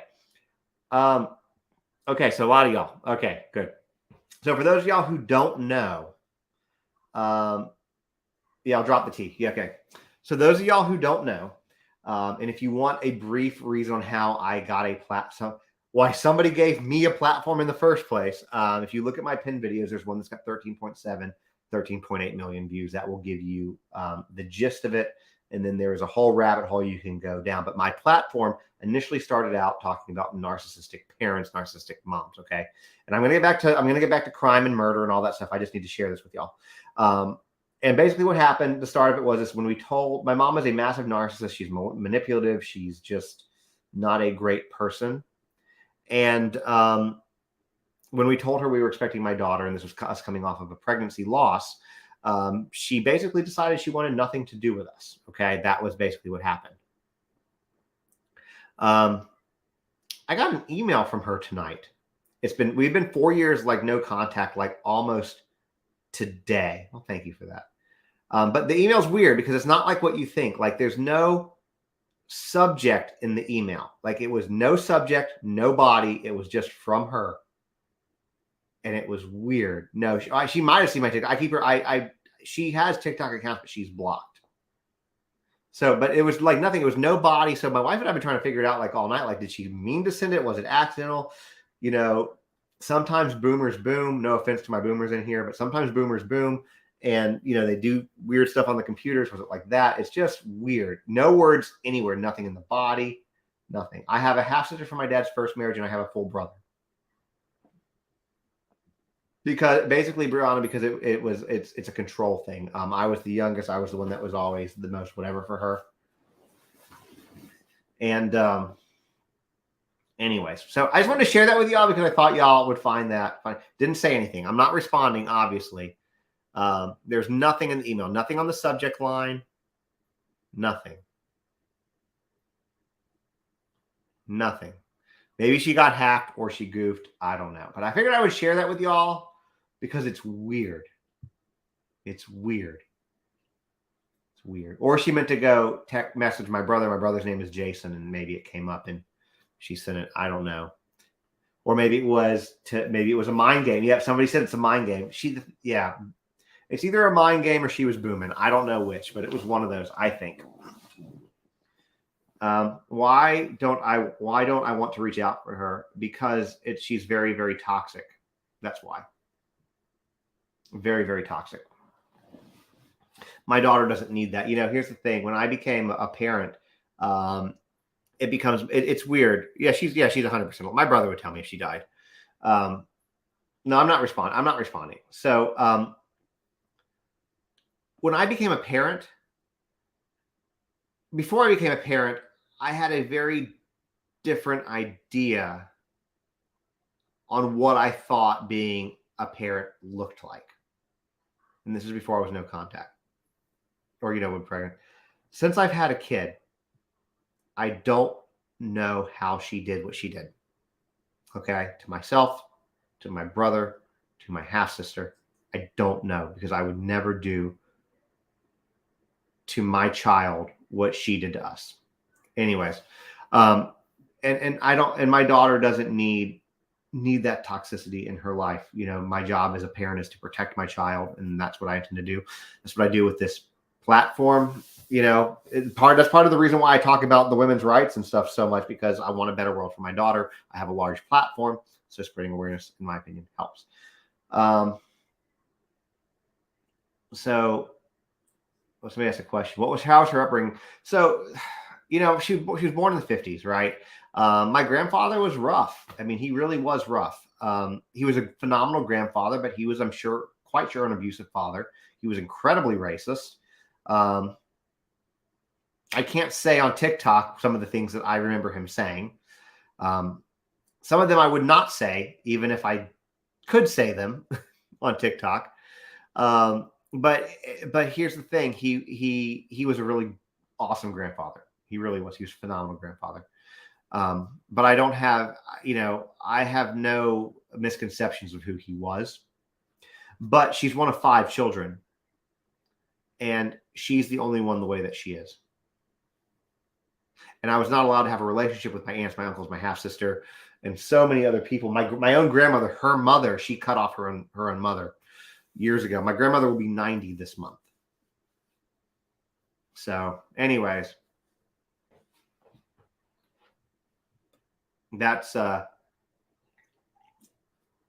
okay. So it's funny you said that. I thought it could be white text too, and I did exactly what you said. I tried to even do a Control A to do the whole thing. It's a very sad thing. It sucks. I mean, here's the thing. You know, you mourn for the parent that you wish you had. But that was the hand I was dealt. So we make the most that we can of it, right? She might make fake accounts, which is why I've never said her name so I don't get sued. I did say once that when people, back when I was all talking about, people wanted me to do a reveal of her, and I said that I would if I ever hit 5 million followers, and I'm still not there. So anyways, I digress. We can go back to Murdaugh now, but I wanted to share that with you guys. Yeah, mourning that parent that's still alive is, hold on, what happened? I'm trying to read this. I'm trying to read some of this stuff.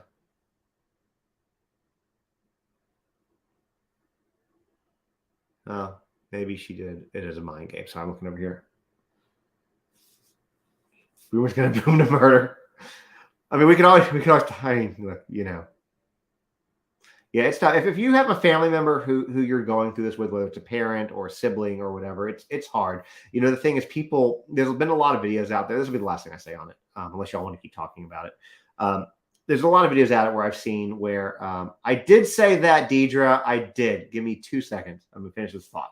I did say that though. I do have a relationship with all my siblings. I actually was not allowed to have a relationship with my half sister before because it was a bit disloyal. And now I have a great relationship with my half sister where we feel like siblings. But I've seen a lot of people on here talking about like, you know, these kids are so spoiled, they'll just cut their parents off for anything, blah, blah, blah. No. For a parent, for a child, an adult child to cut their parents out of their life altogether, it is not an easy decision. I mean, it's 4 years ago. I was 36 before I made that decision. 36. And it took her, you know, it took her response. Well, it really was there was really a lot of things that led up to it, but it was the final like nail in the coffin was, so I get distracted. Anyway, I just after she rejected my kid, there was just no way. So what normally would happen is my mom would cut me off, and I would be like, "No, Mom, I'm so sorry. I love you. I'll do whatever," and I would conform to whatever she wanted me to conform to. And this time I was like, "Nah, F this." So, anyways, that's basically what happened in that particular situation. So, and it was weird to get the email. I have her phone number blocked. I have her blocked on social medias. I promised myself I wouldn't be my mother, and I'm not. Yeah, here's the thing about it. If you are a parent and you grew up in a very toxic or abusive situation, you probably are the parent you wish you had. You know? So, oh, Baxter came here. I promised Deidre. Yes.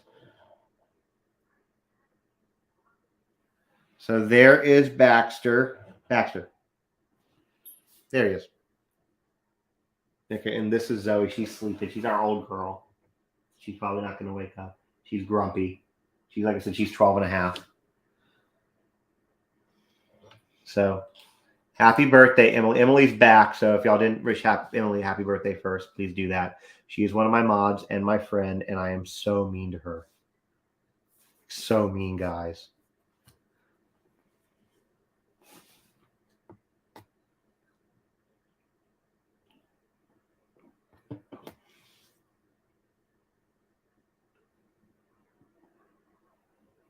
So I'm going to keep doing this to like make up all the meanness I do throughout the year. Here we go.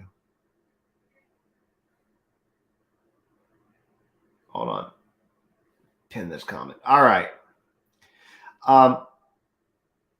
Yeah, puppies are great, man. Animals in general are great. Let me check these guys out real quick. Y'all are lucky you guys are having a political argument on YouTube, because if it was TikTok, I'd kick y'all. I'd mute all of y'all, because that's how you get a live shut down. But yeah, y'all are lucky it's not TikTok. There's a political thing going on about the balloons over on YouTube, guys. Yeah, no, I am going to stream. I think I'm going to stream the Murdaugh documentary. We might do it on Sunday. I'm not going to be on tomorrow because we're going to a concert, but I'll stream the Murdaugh documentary tomorrow. I'm thinking if I can. Yeah, well, we have to be good on TikTok because otherwise TikTok gods get mad at us, which is why I'm trying to move so much stuff to YouTube because there's like it's like the Wild West on YouTube, guys. Like there's so much that we can do. So the concert I'm going to is called my 2000s playlist, and then I want to talk to you guys about something in the news. My 2000s playlist. It basically it's oh my god, who was it? Go back to find out. So many people. It was okay. Their lineup is Nelly, Ashanti, Ja Rule, Fat Joe, Mace, Fabulous, Lloyd, Mike Jones, Ying Yang Twins, and Amari. So I'm very excited for that. Okay, a couple of things I want to talk about that are outside of murder. Well, depending on how you look at it for a moment. So if y'all had saw, it's going to be a blast. If you guys saw my video the other day, no, there was no birthday about. Today's not my birthday. It was just one of my mods. It's her birthday today. And I'm excited about seeing Ja Rule. What about Utah? I didn't do a video on Utah the other day. I did a video on Tennessee's new like abortion thing. Like they made a an amendment in saying, and they specifically used the verbiage women 12 and under and women 13 and under, not children, not girls, women 13 and under. I didn't say I was going to catch up. There's so much to catch up. So for those of y'all who do want to catch up, there are kind of things instead of me having to go through and redo the whole whatever. I'm streaming live on YouTube right now, and you can rewind and fast forward up until the current point. So if you want to recap, seriously, jump over just on TikTok on YouTube. You can watch and fast forward through whatever you want, including the Banfield that we watched if you missed it. So that's what I would encourage people to do if they want to do that. So anyways, they changed that. And so I wanted to do a whole video of that. But then somebody's like, you're going to be real mad when you find out that Minnesota made it. Basically, Minnesota says that if a woman has had anything to drink willingly, and she gets for TikTok purposes, great, because TikTok doesn't like the R word, then it's not really great, and she has no legal precedence. So that's going to be a video. And then I did another video today about the United Kingdom, the UK. Yep.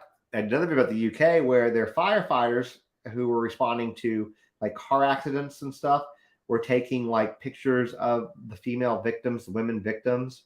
Yeah, basically that's exactly, Brianna, like you were asking for it. Nope, it's not. I wish I could tell you that it's a lie, but it is not. I will be doing a video on it. Not tonight, Nebraska girl. Not tonight. Hey, Nebraska girl, there's another Emily. There's another Nebraska girl in here. Sorry, you guys should be friends. Emily's in Nebraska. Y'all are like the poor people there. I'm just kidding. But in UK, these firefighters were taking pictures of these dead victims, these corpses, and making fun of them. And we're just making friends in here, guys. And commenting on like their underwear. So we talk about these sorts of things because the comment that I used was someone's like, God, are we ever safe? And I'm like, no, not even when you die. You're not even safe when you die. So anyway, I'm not laughing because it's funny. I'm laughing because it's absurd.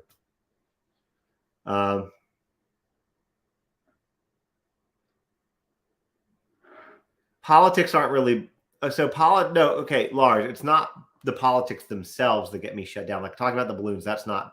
It's the arguments that people get into, the Republican versus Democrat arguments that people get into. They can get very, very heated, and that's when TikTok will shut things down because people will start reporting, and then just poof, gone.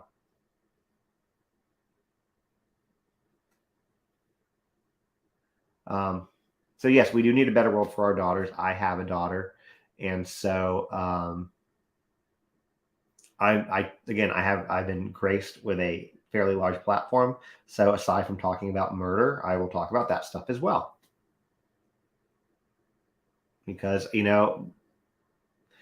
don't want to be somebody who's trying to like mansplain or whatever. That's not who I am. But, I feel like male voices are important in that type of a cause. Men calling out other men. There's a guy who made a comment today that said, well, if women are just with a good guy, then they don't have to worry about it. And the point is, that's not the point. The point is that women should not have to be, women should be able to just be and live their lives without, I'm going to come back and answer your question in 2 seconds, Sandy. I'm going to pause it. Sandy asked if I thought what News Nation reported, what was bad what News Nation reported. I'm going to come back to that in about 2 seconds. Women should just be able to be and not have to have a man with them to protect them. They should, maybe the answer is like have men just not be, for TikTok, I won't say the word because I don't, whatever, but I'm just saying. Yeah, you have a 12-year-old daughter, Jessica. So I bet you if you ask her, if you haven't already, I guarantee you, unfortunately, that she has probably had somebody, an adult male, make some kind of inappropriate comment to her. And it's sad because she's a child. So anyways, that being said, exactly, you're 100% right. That being said, I was just asked about my thoughts on News Nation last night and sharing. Well, I'm in Tennessee too. When Victoria gets about a certain age, we might probably have to leave. I did cover the dating app too, but let me before I get all over the place, answer the News Nation question. News Nation did a thing last night talking about, which contradicted a little bit of what the coroner had said in regard to the order of the killings. It basically said that Maddie and Kaylee were killed first, not necessarily in that order. And Ethan came next, and then Xana came, and that Ethan's throat was, and that Xana's fingers were almost like severed completely. And I want to come back to that, Jessica. I'm going to come back to your comment first in a second because that bothers me. And if you know who it is, I want to know who it is because we need to do something about that. That's a problem. And I'll tell you guys in a second what that is. But anyways, and it showed defensive wounds and stuff like that. Do I think that it was bad? No. Do I think that it's accurate? Yes, I do, because News Nation usually has really good sources. That's why.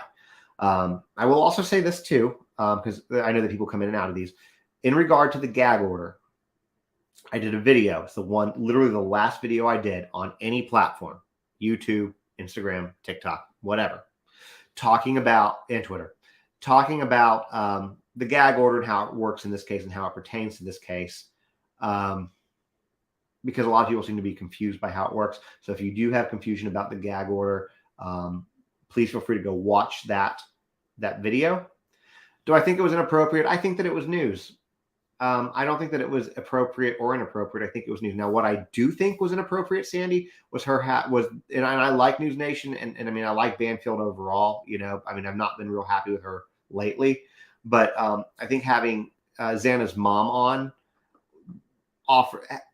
didn't bring anything of value to the news or to the case or to the whole story. I think all they did was take a woman who's suffering with severe addiction and put her on TV in front of everybody. And I don't agree with that part. But this stuff, I don't think that it's going to come out in the wash one way or the other. So I want to come back to something that was said before I do this, because this is really bothering me. So on YouTube, which is over right there, guys, on YouTube, one of my people in here, Jessica, said that her daughter's not going to ride. Her daughter's 12, by the way. You guys need to know this whole thing before I get into this. YouTube, the TikTok people are saying hi. And I'm sure they're going to say hi back. But she's got a 12-year-old daughter, and apparently a high school boy, 12 years old. 12-year-old is going to be, what's that? Going to be 7th grade, right? 7th grade, 6th grade, 7th grade, something like that. Flashed her, a high school guy. That guy's a deviant, Jessica. That guy's a deviant. So let's see what she says, if she said anything. So if you have information about that individual, obviously he's probably a minor, but I would be happy to get that type of situation to the right creators.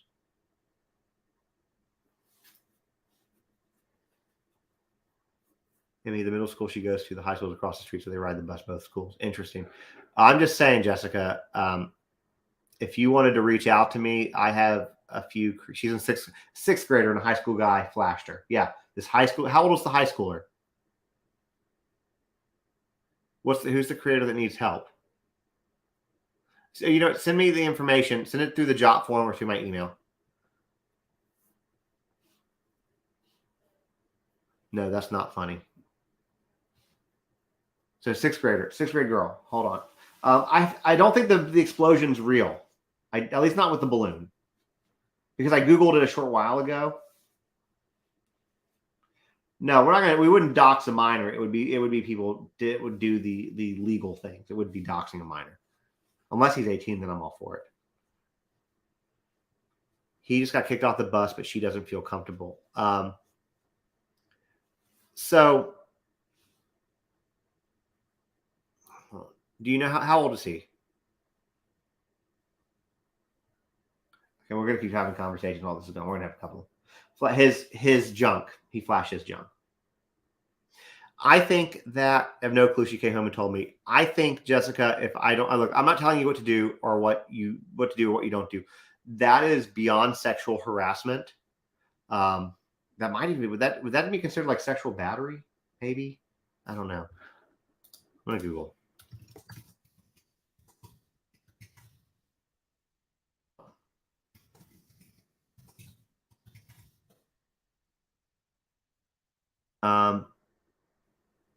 It's sexual harassment at the minimum. Okay, that's the wrong kind of flashing. So anyways, it's very. I think it could be. Anyways, it's public indecency too, for sure. Thank you. I would seriously, because here's the thing: if he's doing it now to a 12-year-old, because here's the thing, he's a minimum of 14, I guess 14.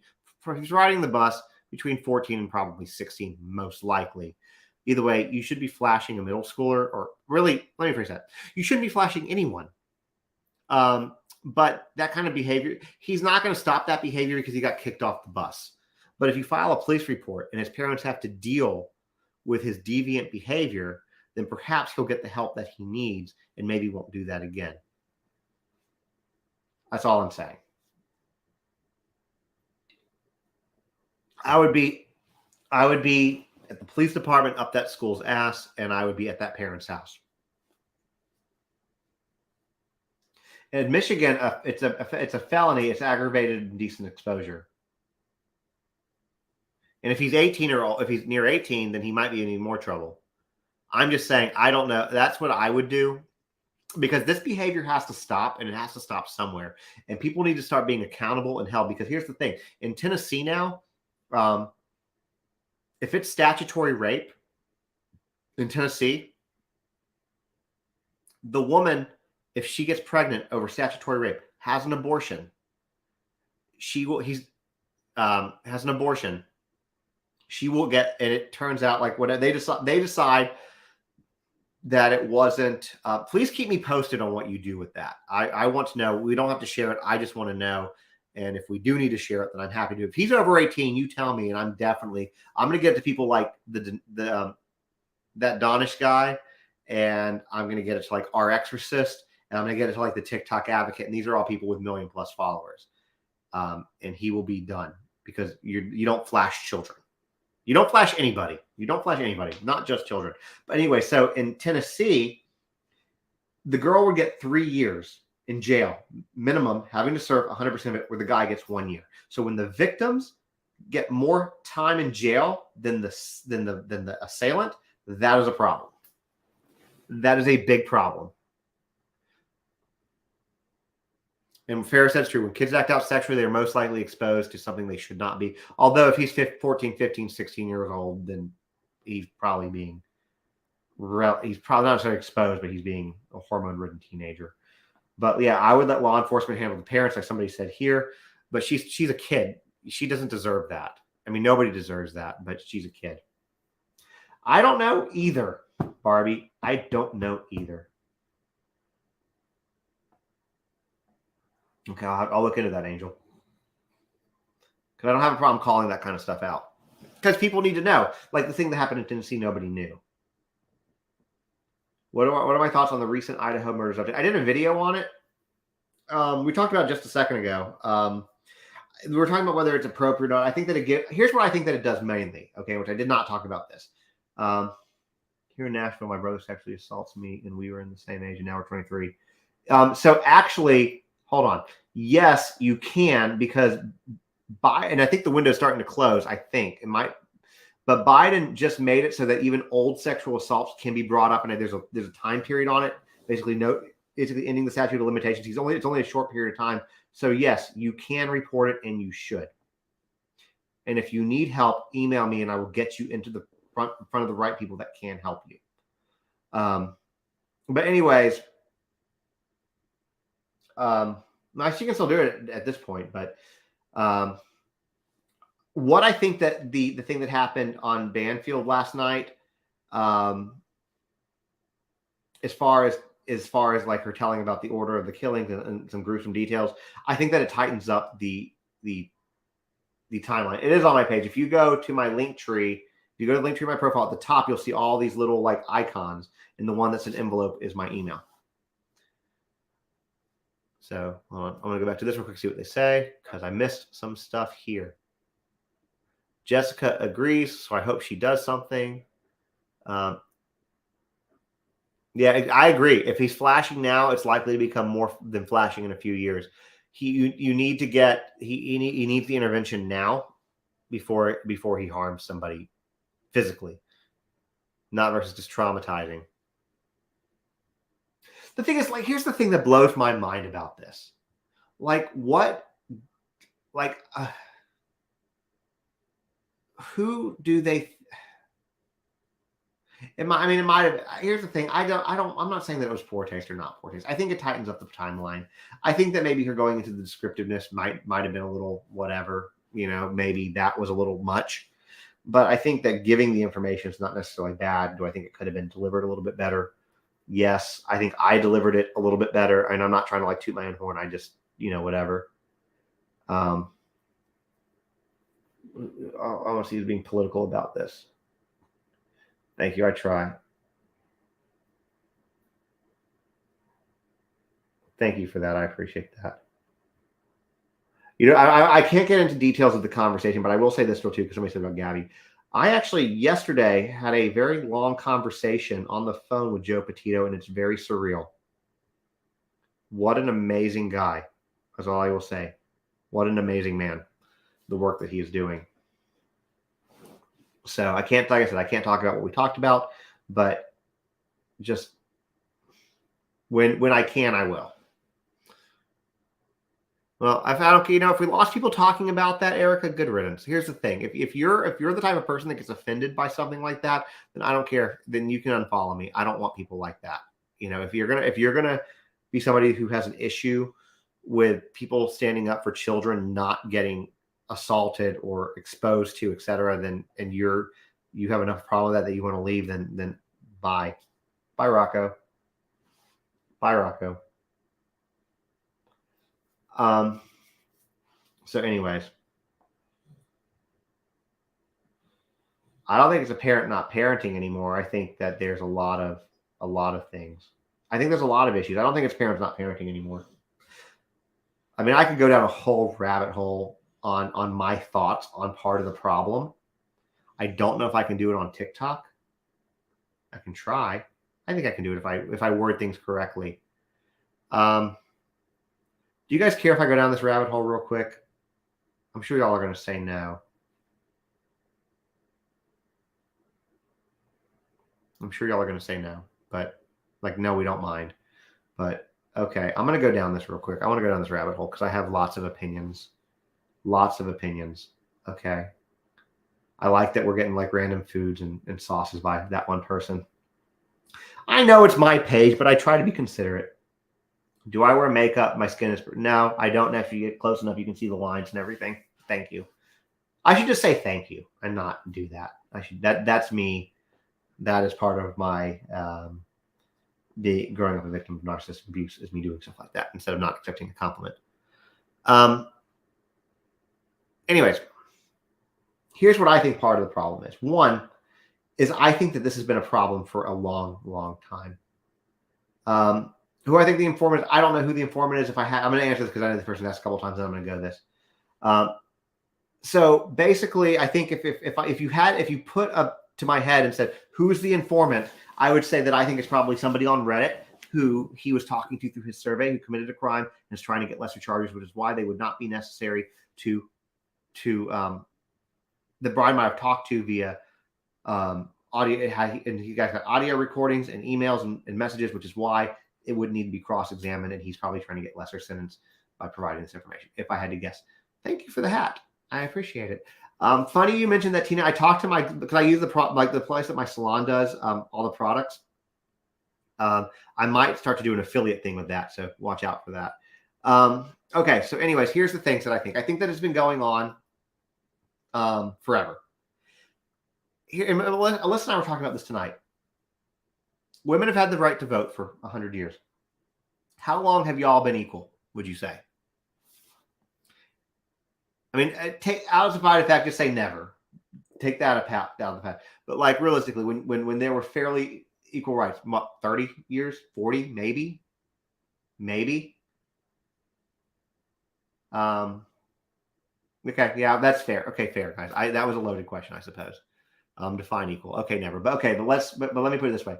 I saw a video the other day, and I'm probably going to duet this video, where like women couldn't even have their own bank accounts until like the 60s or 70s. It was legal for TikTok purposes, grape your wife up until 1993. Okay, so you're not talking about very long right now. Oh man, private investigator. That would be. I mean, that would be cool. That would be kind of cool but creepy to see. Yeah, I know that's technically that it's still not. But I had someone in the comment section that goes, "It's Hollywood and it's the music industry." And I'm like, dude, no, it's not. It's not Hollywood in the music industry. It's been going on for literally thousands of years. The ancient Egyptians had to keep their corpses home. Women and girl corpses home till they started to decompose enough so that wouldn't happen to them. That was common in the Victorian era too. It's still not uncommon for things to happen in funeral homes to women and girls. What did I do? Like, welcome to Justin's Live. Yeah, welcome to my live, Jen. I'm sorry, I'm ADHD, and these people ask me everything, and then I get on my own tangents. So, and I'm not trying to get you started, Sandy. I made a video about it today. Anyways, my point is that like older generations, you had to rely on men constantly, and then you still do. So I think this is something that's still going on, and the issue is that the misogyny is like real. I mean, y'all know this. Thank you. Y'all know that it's bad, and you know when you look at some of the videos. But here's what I think part of the problem is, especially with the younger people. Teen girls, preteen girls, guys. One is, I don't know, and I missed the video. I'm probably going to do it too. There was a woman today that I saw who did a video where she posed to be an 11-year-old girl or something like that. And within 2 minutes, she had received like 4, men sending pics of things that they shouldn't. And here's the thing: women don't really want to see them. They're not good look. Nobody wants to see it. But guys think that it's whatever. Maybe it's a power, maybe it's a control thing, whatever. But anyways, and it's all grown ass men, right?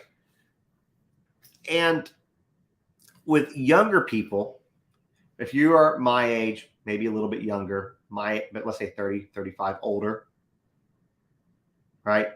If you wanted, for TikTok purposes, corn, you had to either go to a store, but if you weren't old enough to go to a store, then you had to watch the Spice Channel Scrambled and hope that you see something. Ask me how I know that.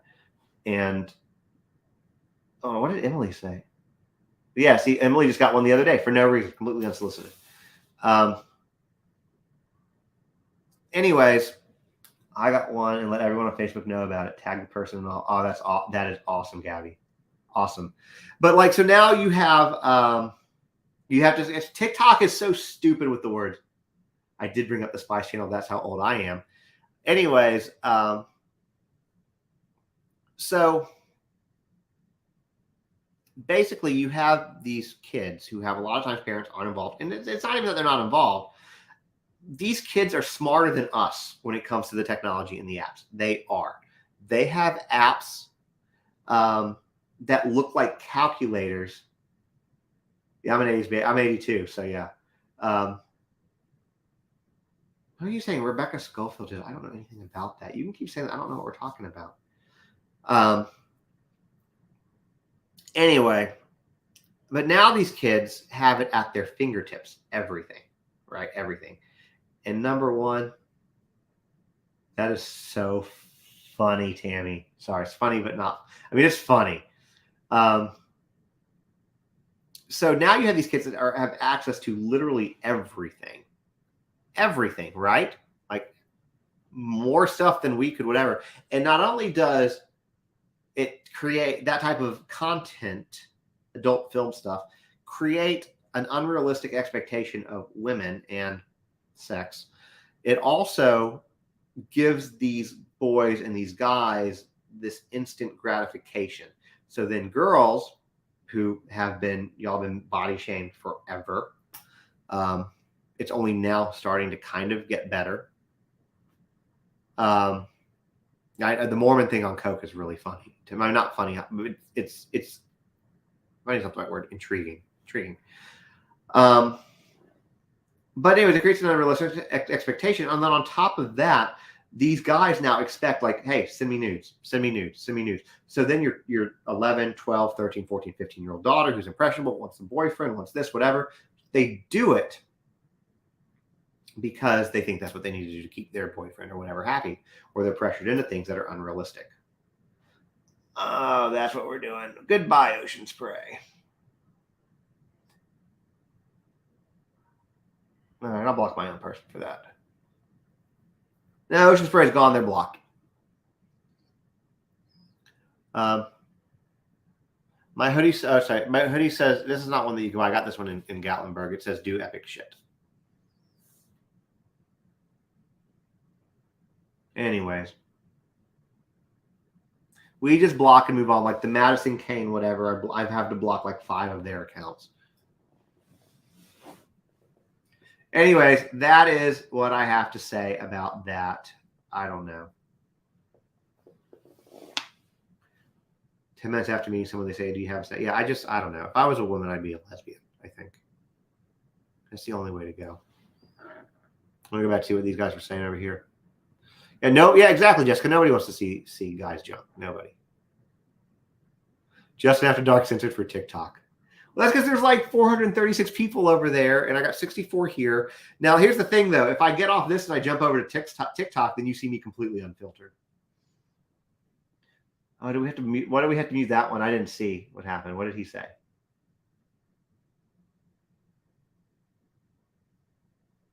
I don't know what he said. What did we mute him for, Emily? I don't see him. Sarah, you just came in. Sarah, hold on. I'm going to do this. You guys might have to listen to this if she chooses to come on. I want her to come on. I hope that she does. I invited her because we are talking about, and what we are talking about right now is completely up her alley.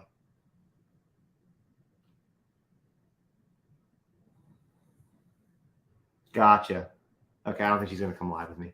Sarah, oh, you are? Okay, we were literally just talking. I have something, and I have somebody on my YouTube side that I want to explain the situation from. So Jessica, the person who's getting ready to hopefully come live with me, we talked about Murdaugh. Now we've gone into whatever. Now we're doing, I'm not going to tell her story because it's not my place, but she can if she chooses to. But for Jessica, if she is still in here with your daughter, this is one of the creators that I said that if you needed to, I would get you in touch with.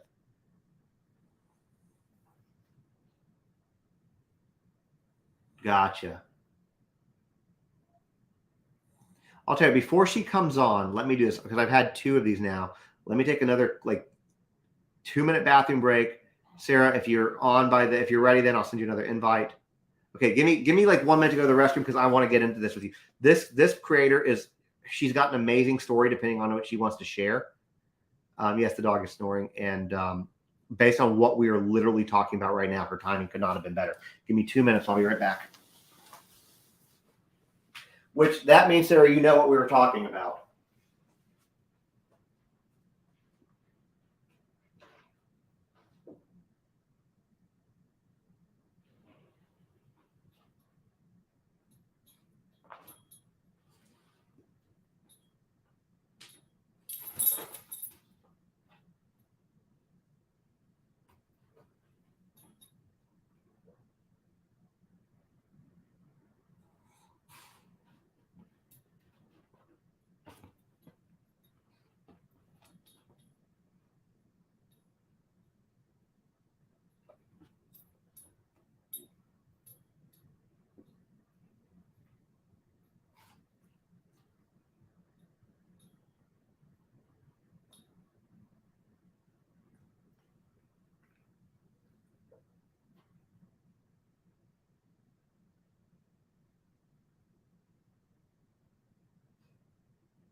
All right, I am back. Zoe, what did you do? All right. And Sarah, if you want to, you can. Who's eating my candy? Is Zoe eating my candy? I can see her doing that. She's done that before. No, Zoe was on the other thing. Alyssa's on the phone with her mom right now. Sarah, so if you, she's here. Never mind. Oh, okay. I want to move the mic, guys, so you guys can hear it as well. Hi. Hey there. Hey, sorry. I just got back from a family outing, so I'm not face ready. That's fine. You came in and your timing was great, which means you know what we were talking about. So. I'm so lost. I literally just joined. Well, I'm just saying that if I'm bringing you on saying like this is the perfect person for what we were talking about, I think you know what we're talking about. Oh, probably. Yeah. But you can definitely catch me up. Yeah, I'm not going to share your story. That is completely up to you to do because it is your story. But what we started talking about, okay, I'll tell you kind of how we went down this rabbit hole. So I don't know if you saw or heard about it, whether it's my video or whatever, but how Tennessee is pretty much has been a no exception state since the overturning of Roe versus Wade. But then in their latest move to give a quote unquote exception, they have given, and this is their verbiage, not mine, women 12 and under would get 10 weeks to get an abortion should they need it. And women 12 years and older get 8. And so we started talking about the verbiage of that and stuff like that. And then somebody on the YouTube side, which you can't see YouTube, but they can hear you, talked about how her 12-year-old daughter got flashed by a high schooler and all he got was kicked off the bus. And so I started, so they're going to get in touch with the authorities. But I said, if you need more help, I said, I have some creator friends that I can put you in touch with. And then here you are. So. Oof. I got really strong opinions about all of those things. I'm sure you do. I'm sure you do.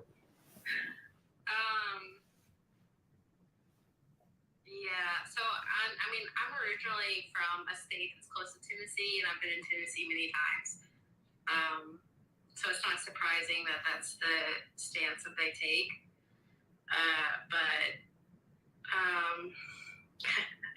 I'm very adamantly pro-choice all around. I am too, but especially with children in those situations. Yeah, that's just the fact that we even have to put guidelines on that age range is just like it blows my mind. Like we even have to discuss that and put age ranges on that.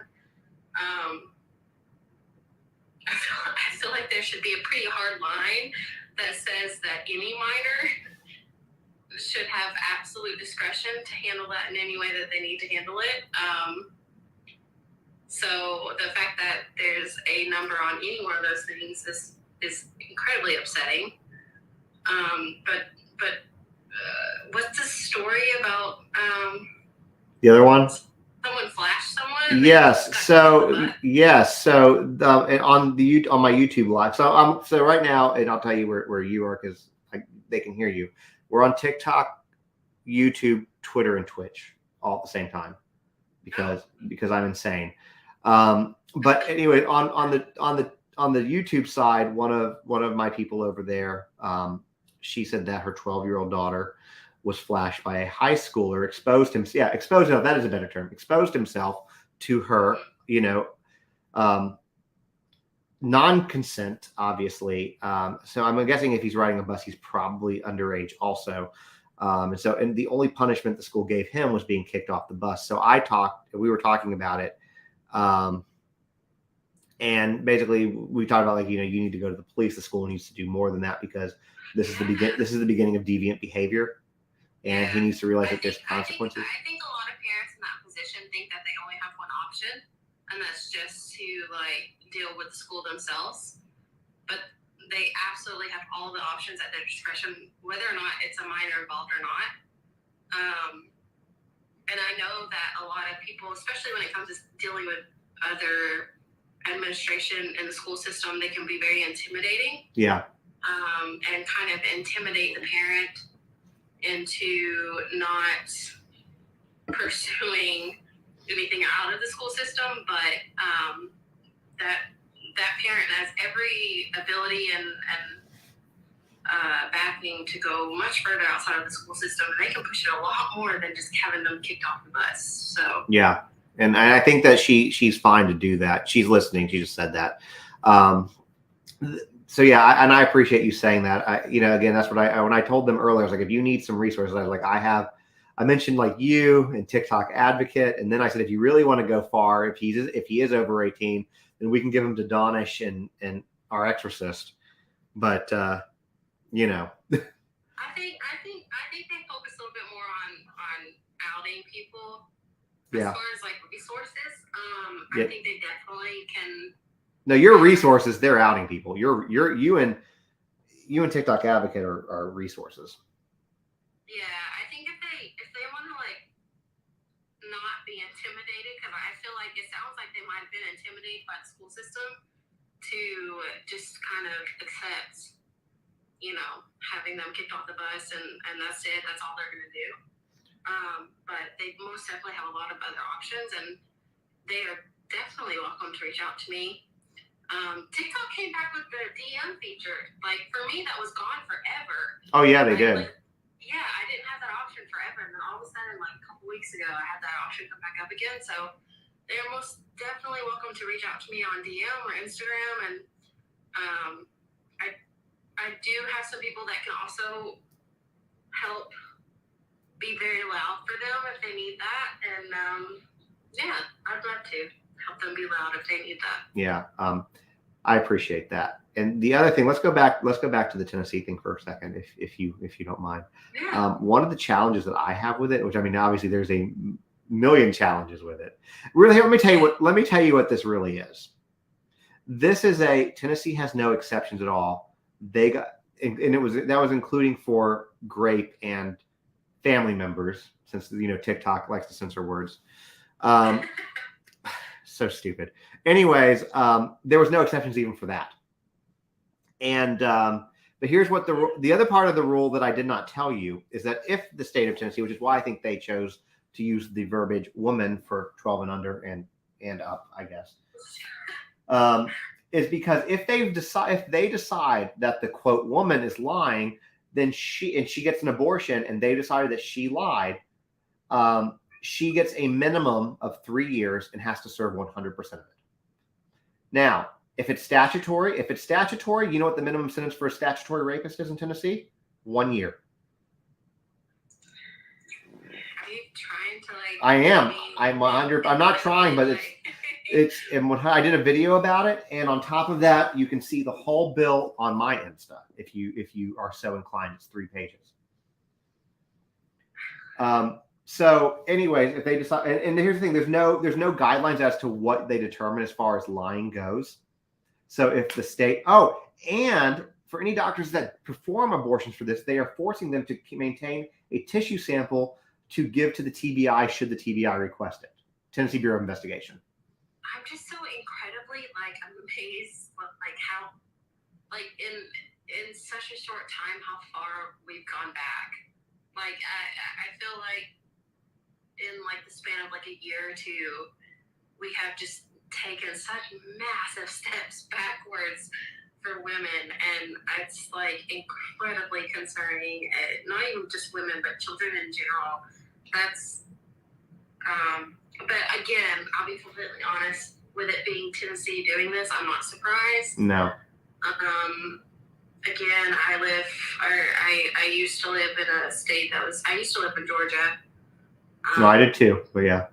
Yeah, and it's You knew that.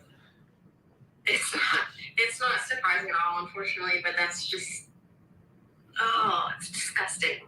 That's I can't even. Have you seen that thing where they talk about they show the pictures of the majority of people voting on these bills are old white men? Yeah, I know they are. That's about as accurate as it gets. Yeah, I have such sadness for all of that. Yeah, I do too. And the thing is too is obviously we know, especially if we're talking about the 12 and under in that. Okay, we know that it is grooming 100%, or grooming, coercion, or force, or any combination of the above.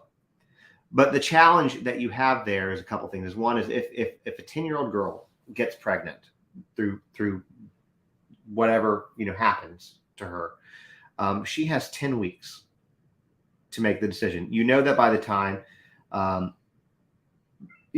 time you find out, there's already 2 weeks there, right? So you really have 8 weeks. And if you're that age, you're probably not. And I'm a guy, and I know this, and I know that they don't know this, the politicians and whatnot. But you're likely not regular, and you're definitely not tracking, because why would you?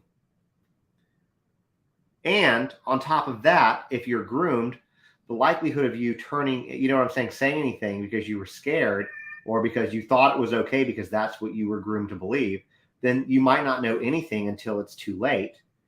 And I think that what this is going to end up doing is it's going to end up creating more self-unaliving or men unaliving these people to not get in trouble. Oh, yeah.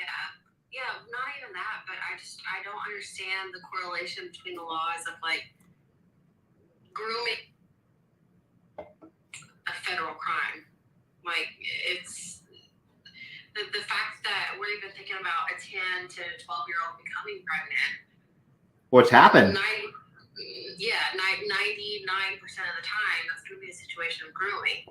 So the fact that we're holding the victim accountable in this situation, it's a lot of laws crossing each other. That's odd if they try and enforce this, because again, on a federal level, grooming is a massive punishable offense. So if a 10 to 12-year-old child becomes pregnant, are they going to punish the child at the same time as prosecuting the male for grooming? It's insane to me. I doubt it. Yeah, exactly. How are they going to do that? Are they just going to punish the child for being a victim of grooming, but then also deny the fact that it's a federal law?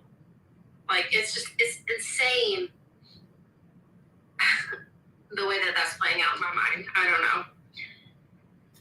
Somebody asked me, why would the child be punished? Because if the state of Tennessee determines by whatever way they want to determine it, because it's not specified, that that this girl, because they classify her in this bill as a woman, they classify a 10-year-old, 11, 12-year-old girl as a woman.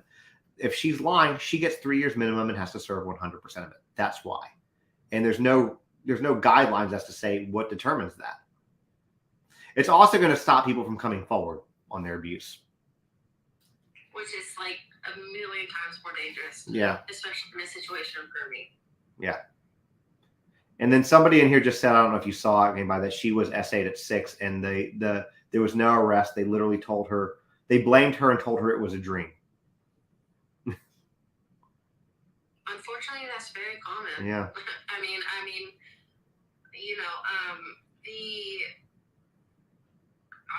in some research that I've done, there was someone that became a foster parent, and the foster parent.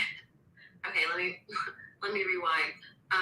They had been posting on one of the pedophile forums that I watch sometimes, and they admitted to being a pedophile and then becoming a foster parent. Jesus.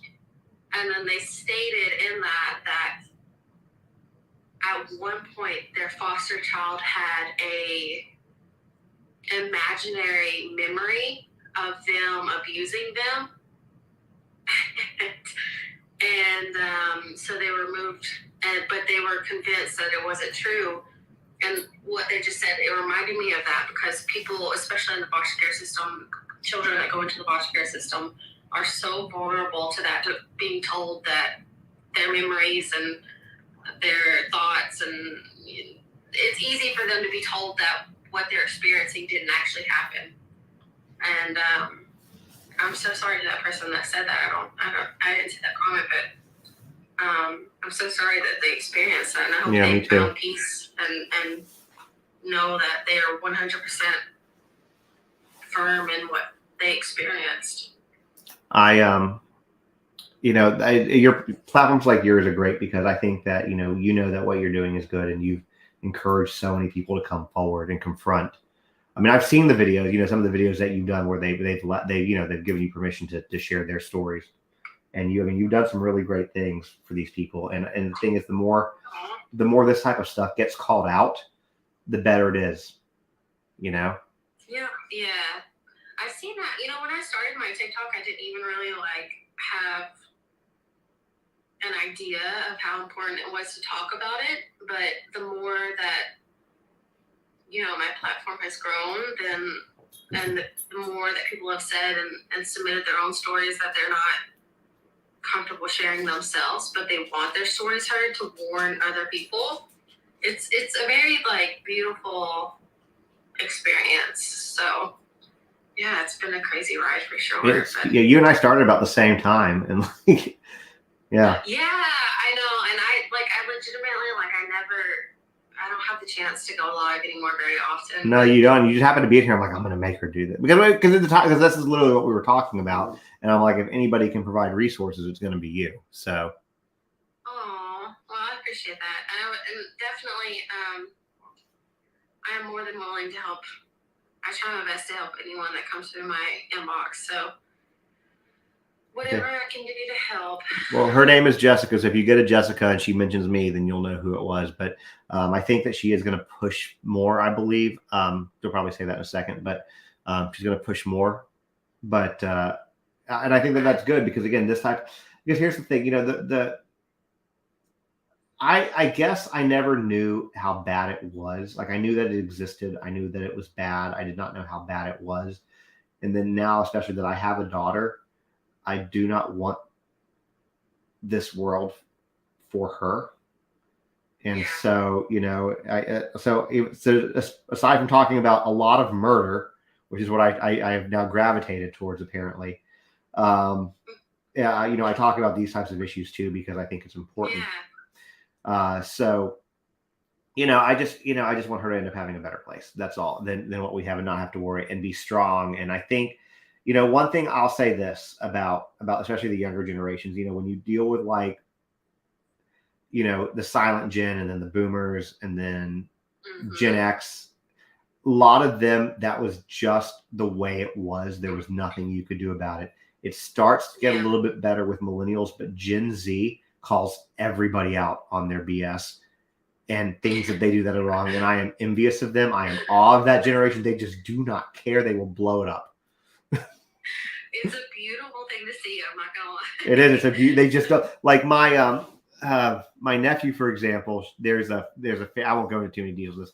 There's a family member who we are all kind of struggling with at the moment, and they they did a friends only TikTok, and they basically, I mean, and they're Gen Z, and they are ready to like completely cancel him at a drop of a hat. And I'm like, and they were like, you know, you had, and they, huh? Is that bad? Yeah, it is. It's getting there. Well, and then they have a platform of about 50,000, and they were like, you know, if you know, you have 525,000. I'm like, I'm not ready to blow that up yet. I said, I will let you know if and when I get there. So, but I think it's a beautiful mixture. Like, but I love it. Like my daughter, she's about to turn 13. And I can already see the differences in her generation and my own. Yeah. And it's just, honestly, I'm not gonna lie, it's such a beautiful thing to see. I see value in the way that I grew up, but I also see severe faults. And I see this upcoming generation really, really, really progressing through those faults, and it makes me really excited. So, yeah, like I'm excited. I'm excited for this generation. Yeah. They're loud. They're very loud, and I love it. Victoria, I don't know if your daughter's Gen Z or Gen Alpha, but Victoria's Gen Alpha. She's 3.5. I can't wait to see what they end up doing because, you know, the thing is, millennials started to break cycles. I would say more than any other generation prior, and then Gen Z was just like, hold my beer. and they just like we like did our little things that we could do, but we're still, you know, we still have our trauma. They all the other previous generations have their trauma, and they're like, nah, F this, we're done. And they just, again, it's kind of crazy. So I can't wait to see what Gen Alpha does, because they're going to be a generation that's separated from it, and I'm here for it. I really am.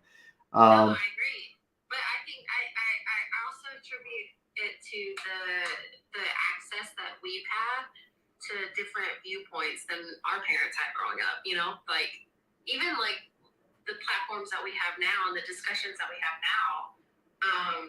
I think if my parents had the same access to that type of information, things would have been different. You know. Yeah. But we have so many different viewpoints, so many different access, so much information, more than our parents had. And, you know, of course, the generation after us is going to have even more. And it's a beautiful effect, one after the other. And I'm very excited about it. Like I said, can't keep up sometimes, but yeah, I know you can't.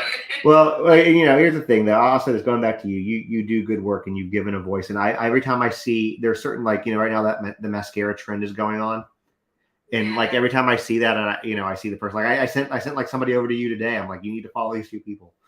Oh my God, I can't even lie. It took me a couple times to figure out the mascara trend. Yeah, I was like, what are they talking about mascara? Then I'm like, oh. Yeah. I saw it a couple times and I was like, mascara, what? But I was so confused. Because TikTok doesn't allow things, so it makes sense. You know, and the thing is, though, like you said, there was a time that these conversations would not be had. You would not talk out about this. It would have been swept under the rug. It would have been kept quiet. And now there's more people not. What is the mascara trend? Somebody wants to know what the mascara trend is. Do you want to? I'm going to let you describe that. I'm going to let you take that question. From what I've seen, the mascara trend seems to focus on people's experiences with either SA or their experiences with men they weren't comfortable with the consent given. That's a good way of, see, that's why I told you to take it, because that's much better than I would have done. Yeah. That's what I've seen. But I think it's a beautiful, like, interpretation. But majority of what I've seen is people that, and I've seen a lot of, but I will say I've seen a lot of men jump on this trend with their own stories. And that's good. I mean that in a positive way. I've seen a lot of men jump on it with their stories, and I love that, because I feel like those trends specifically give men an opportunity to jump on and tell their own stories without necessarily telling their stories, you know? Yeah. Like, I know that especially our generation they grew up being shamed, and men specifically pushed aside when it comes to their own stories of SA. So I like trends like that in a sense because it gives men the opportunity to participate without having to be as direct as women are when they discuss that, you know?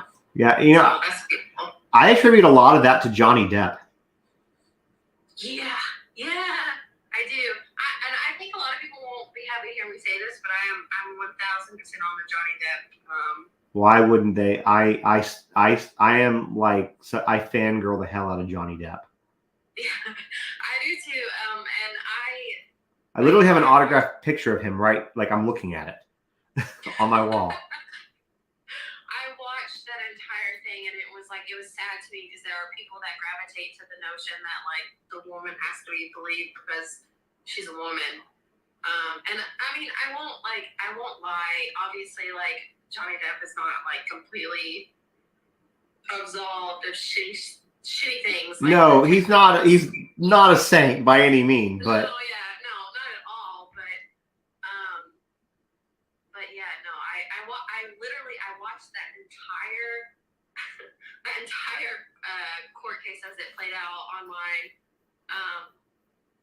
Oh yeah, I covered that case. Yeah. 1000% made my decision. That was a Johnny Depp court case, and I thought it was a really great win for males exhibiting their need to be heard when it comes to that type of situation. So yeah, I'm Johnny Depp. All the way. I'll just share this with you real quick. So for during that trial, I think you may or you may not know this, but most of these people have heard me talk about this before. I had one of my closest and oldest friends is Alice Cooper's personal assistant. Johnny Depp and Alice are in a band together. And so I had a lot of inside information that other people didn't have. So, I mean, I knew how horrible Amber Heard was. Kyler had been talking about how bad she was for years. In fact, the picture that I have, Kyler got signed for me, and it's a photo he actually took as a photographer. Yeah, they had shut down Alcatraz for the day, and they were on the ferry on their way to go out to Alcatraz. He took a picture on the boat. It's really cool. But anyways, I digress on that. So I had a lot of information about that. So I mean, I already had, even before the trial, I had my mind made up. Because, he was telling me, like, even when, because he knew it, because he goes on tour with Hollywood Vampires, with Johnny, then he knew Amber Heard because she would come on tour sometimes. He had been over to Johnny's house multiple times, and he just said she is the most miserable person. Yes, Joe Perry's in it too. But that basically he would, when she wasn't there, he would always be on time to sound check, always be on time for concerts, always be happy, always be in a good mood. He said that Johnny basically moves like a sloth. He's just like a sloth. So like some of the stuff they're describing just really isn't him at all. But then when she was there, he'd become combative. He would drink more. He would do more drugs. But literally the minute she was gone and on a plane, he went back to normal. No, like the majority of the like pushback that I even saw in that entire thing, where people talk about being on Amber Heard's side, was like. It was that like that whole like, don't get me wrong, and hopefully like by now, especially with my platform, like I'm one to push for the victim, but there's unfortunately a very deep seated like believe women to the point of just obliterating men's experiences with SA and things like that, and I just, I watched, like I said, I watched the entire thing, everything that was put out there. 1000% came out as believing that unfortunately Johnny Depp had a terrible abusive situation himself. Yeah. And it was just the only like rebuttal for it for Amber Heard was because she was a woman. And yeah. That's just toxic in and of itself. So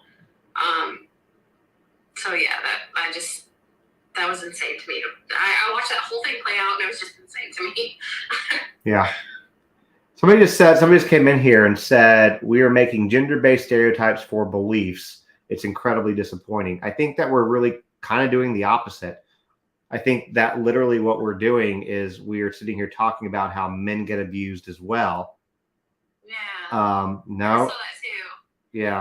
Making gender-based stereotypes or beliefs. This is incredibly disappointing. And now we're saying based on I opinion. would love further description on that because not based on fact, based on opinion. I don't think it's based on opinion because, again, I stated I watched myself the entire court case play out. And all the facts that was in that, it was based on facts. I'm confused where that assumption is coming from. Well, they said if we wanted to bring them in, they talk to us. That's up to you. Yeah. I literally never do. I literally never bring anybody in. Like that's not my thing. You have to be vetted. Not based on opinion. Don't start with I think. Okay. See if I can find them. I've literally never bring people in. So if they want to request to jump in the box, go for it. Go for it. Go ahead. You want to jump in the box? Request it. Oh, you know what? Shit, I can't because I turned off because people kept asking me. I turned it off. Maybe I did. Maybe I did. Maybe I didn't. Maybe I didn't. Okay. If they want to jump in the box, send a request, and we can jump in the box. I literally never do. I have to vet everybody, and I'm not doing that. So you're lucky. No. I mean, jump in the box. You want to come on? I mean, like send a request to come on. We'll put you in a box like she is, and that way we're not dealing with typing and waiting. Yeah, you just have to hit in the corner. It says multi-guest and then request. I'd love to talk. It says requested. I don't see her. I don't see the request. I wish. Hold on. Maybe I can. Well, what's her name again? Let me see. If I see a picture, I'll see. Maybe I can figure it out. See, it's not even giving me that. You know what it might be? They might not have enough followers to go live. No, they got 265 followers. That's the issue. Don't have enough. Yeah, that's the issue. Hey, I'm so sorry, but unfortunately, you have to have 1,000 followers to discuss. But I mean, you're free to like type. But Yeah, if you want to type, we can try to do it. Sorry. yeah, I don't have any. I don't feel like I've had any. If anything, I'm pretty neutral when it comes to those kinds of things. But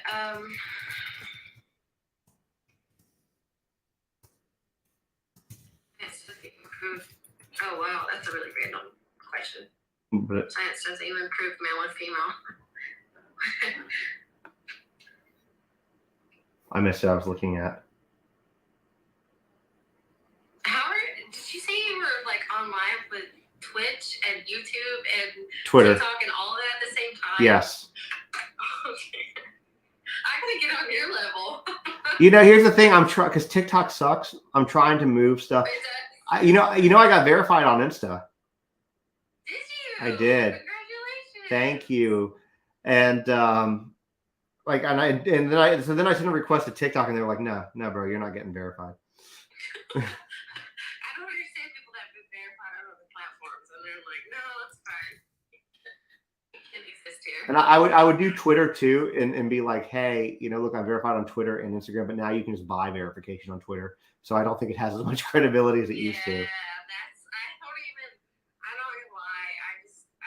I don't even go on Twitter or interact with that. It just, I can't. It's too much.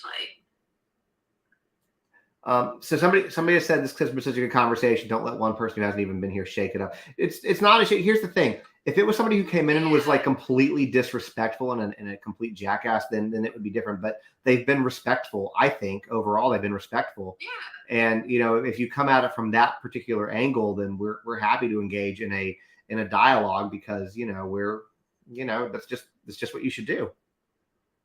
Yeah, I don't think they were abrasive or anything. I mean, I just was more curious about why they thought what they thought. I didn't think like I was playing into any kind of stereotypes. I was doing the opposite.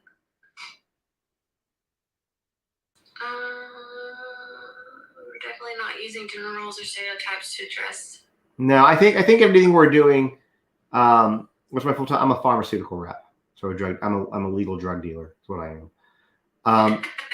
So Yeah, and you're respectful. So that's what I'm saying. It's totally okay if you. I am not one of these people who, and Sarah isn't either. That we're not these people that like if you disagree with us, you're done. You're blocked. We're mad. We are cool. We're not taking you as judging either. I'm not taking it that way at all. But we're people that like we're okay to have a conversation as long as it's respectful. And again, you're being respectful. So there's totally cool.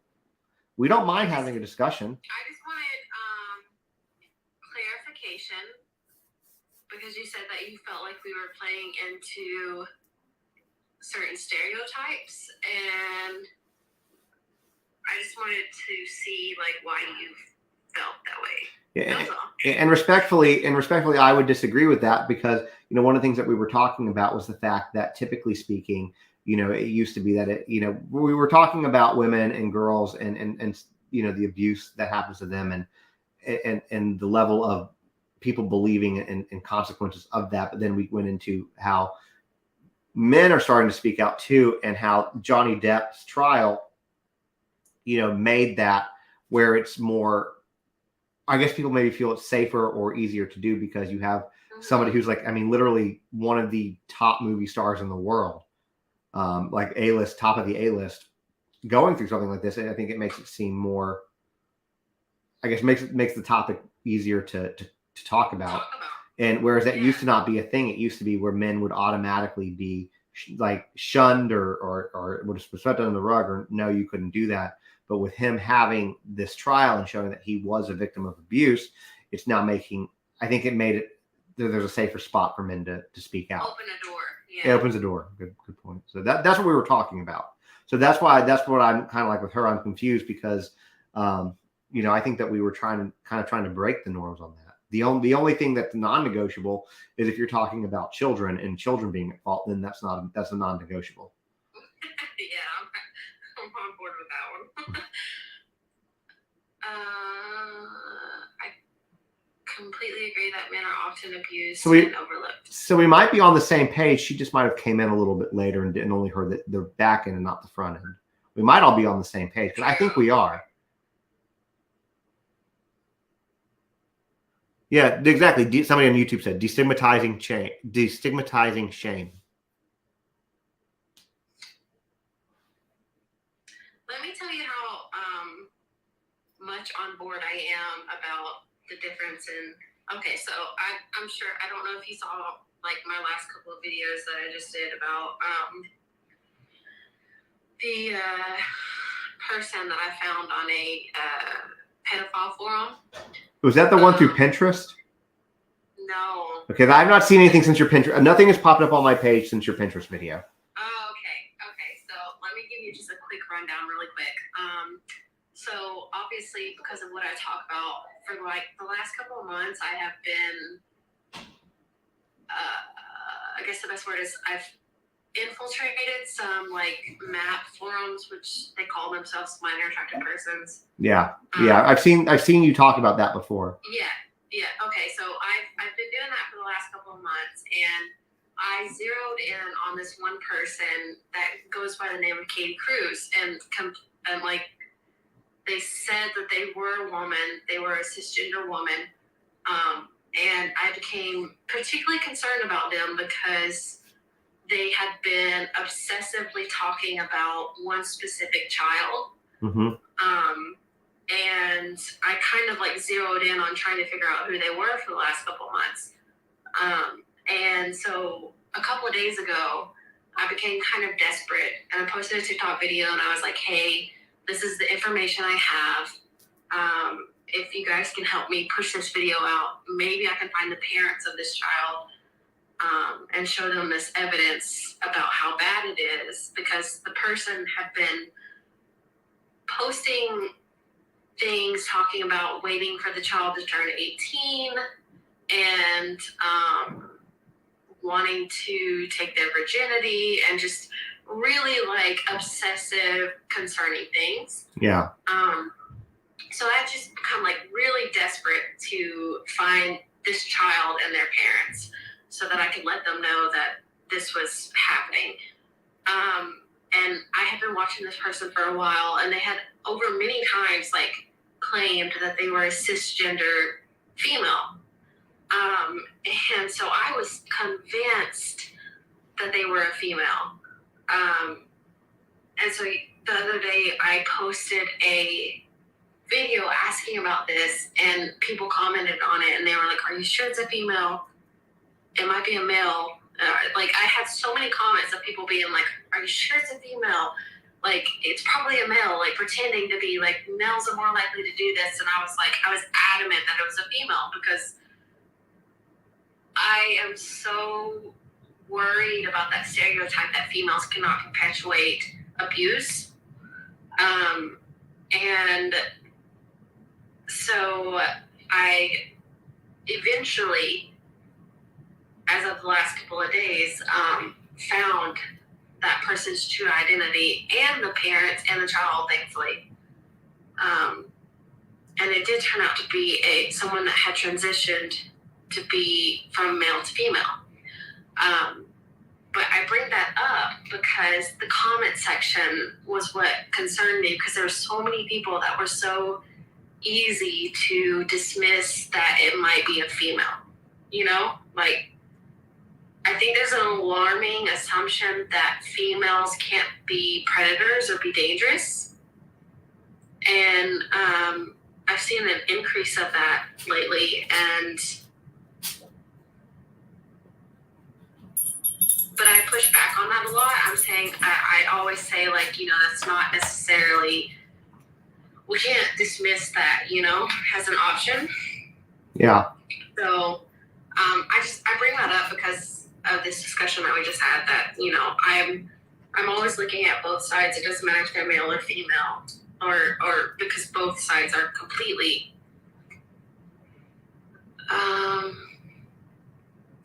sorry, I missed some comments. Yeah. You know which one you get to. Go ahead. I'm trying to catch up on these comments that she left. I completely agree that men are often abused and overlooked. Have you heard about, or wait, this one is, men are, this is hard without being able to go live. I listened to it all. My point is, it's easier to disregard men of power. But I don't think anybody's disregarding them. I think we're talking about how, I mean, Johnny Depp, you can't get much more powerful of a celebrity than him, and we're not diminishing his, you know, what happened to him. We're not disregarding him. You know, it was, you know, he was believed. He set the stage for other men to be able to come forward. What's up, Justin? You know, that's, I think, what we're kind of talking about. So I she said, Yelp don't like her. It's not up to her to decide how someone feels about their gender. She's pushing the pendulum. I'm trying to, as opposed to seeing how everyone is on the spectrum. No, she does. She does make space. My partner does not. I think you're confused. I don't think you're familiar with my platform. So. Yeah, look, I'm gonna be like, you know, I can't tell. I'm not gonna tell your story, but her platform is really, really good. What she does is really, really good. She literally is out there advocating for children who are children of abuse. That she gives the resources. She helps people get out of bad situations. And if you knew her personal story, you might feel a little bit differently, because she really, that's really not the way that she takes things. I can assure you of that. Her and I have been mutuals for a long time. I'm genuinely confused how I gave that off. I gave off that I don't give space for everyone. Of whose platform? The person down here in the corner right here. It's up to you to be humble and open. I'm your listener. Give me two. I drank too much. Give me 2 seconds. I'm gonna go to the restroom again, and I'll let you. If you want to continue that, I'll be back in like 3 seconds. I just don't feel like it's coming. I personally don't feel like it's coming across that way. Like I said, her and I, we haven't done a live in a long time. A while. I haven't been on live in a while. But it's probably been a year. But you know, it's okay. I mean, I'm not sure where I'm not coming across as open to certain things, but that's okay. I mean, that person is welcome to disagree. look more at my own platform, or if they don't agree, that's okay. I mean, yeah. I mean, Justin, you keep talking about my story. My story is pretty straightforward. I know, but it's not my place to share it. Is all I'm saying. No. You're fine. I appreciate that so much. That's a very, I mean, my story is very straightforward. I was sexually abused when I was younger, 7 years old. My stepfather was a minister. Because of that abuse, I became hypersexual and ended up being abused online very often. So I used my platform to talk about those things. And help other people who are victims of childhood abuse. To help other people speak about their own abuse, and to specifically lately I've focused in on dangers on social media platforms, loopholes, and the way that bad people abuse The mini dolls. Yeah. You know, you are the reason, by the way. You specifically are the reason. Well, you are. It is you more than her, but that I don't put my daughter on social media anymore. Like you were gonna say Mom Uncharted, weren't you? Huh?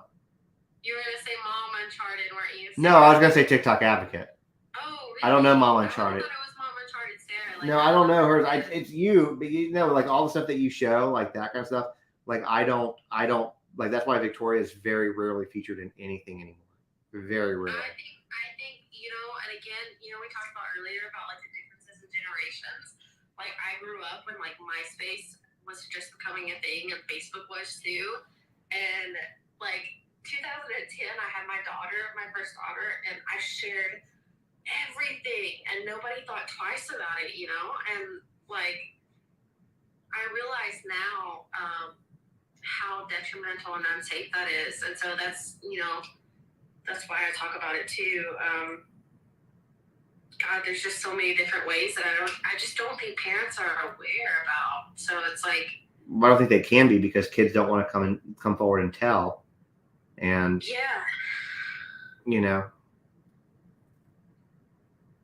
But yeah, that's what I'm saying. Like I've watched her platform grow. I've seen what she's done. I've seen her help people. I haven't there even been like other people who, because of your platform, had the courage to be forward, and now their abusers are actually in jail now, or actually had charges brought against them because of what you've been doing. Like, I mean, I think I remember seeing that a little while ago, at least once. Once. Maybe I'm wrong. I think I've seen people talk about it, but it's specifically law enforcement that's been involved. Okay. There was a website that was posting minors on it, and I worked on that for a really long time, and they eventually shut their website down, and then the man, one of the photographers, was arrested for counts of child pornography. Gotcha. So it was there's so many different like ways that this has happened, but either way, I mean, there's a lot of amazing people talking about this on TikTok now, and I love to see it. I love to see people talking about it.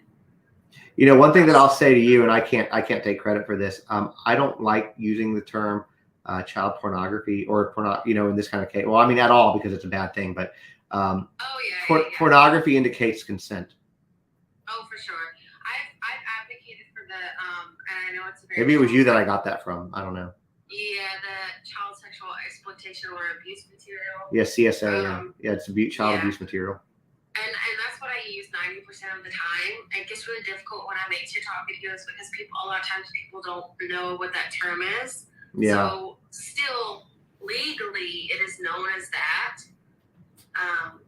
But the hope is that one day it turns to sexual exploitation material or sexual abuse material. I'm sorry, this person is still commenting, so I just want to make sure that we don't. I'll tell you, give me 1 second. I'm going to be right back if you're okay with that. 2 minutes. No, you're fine. I drank way too much. I was going to catch up on the comments that she left. I just want to be clear, not objecting to everything here. It's hard to respond to parts of the conversation.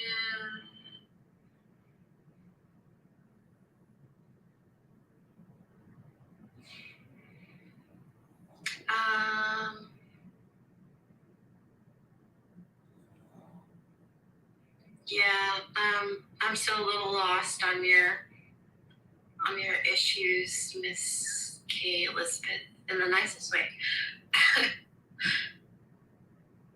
I know it's really difficult with only having the chat feature. But yeah, I definitely want to understand why you think that I'm not as open to certain things.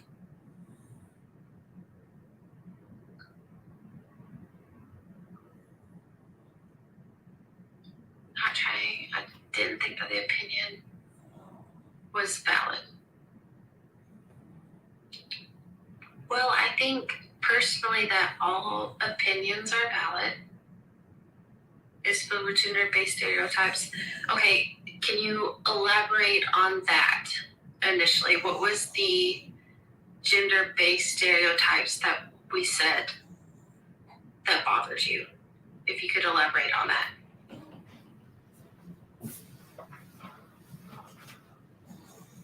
All right, what I miss? Just giving Miss K. Elizabeth place to elaborate. Okay. She said that she felt like the Amber and Johnny Depp was full of gender stereotypes.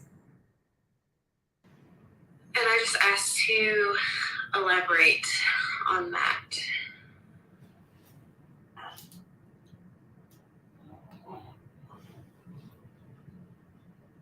Your abuser's still in the family. You try to out him all the time.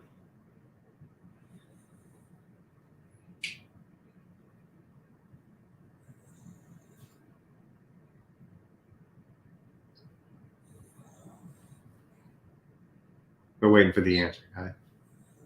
Yeah. YouTube can't see what's going on. No, yeah.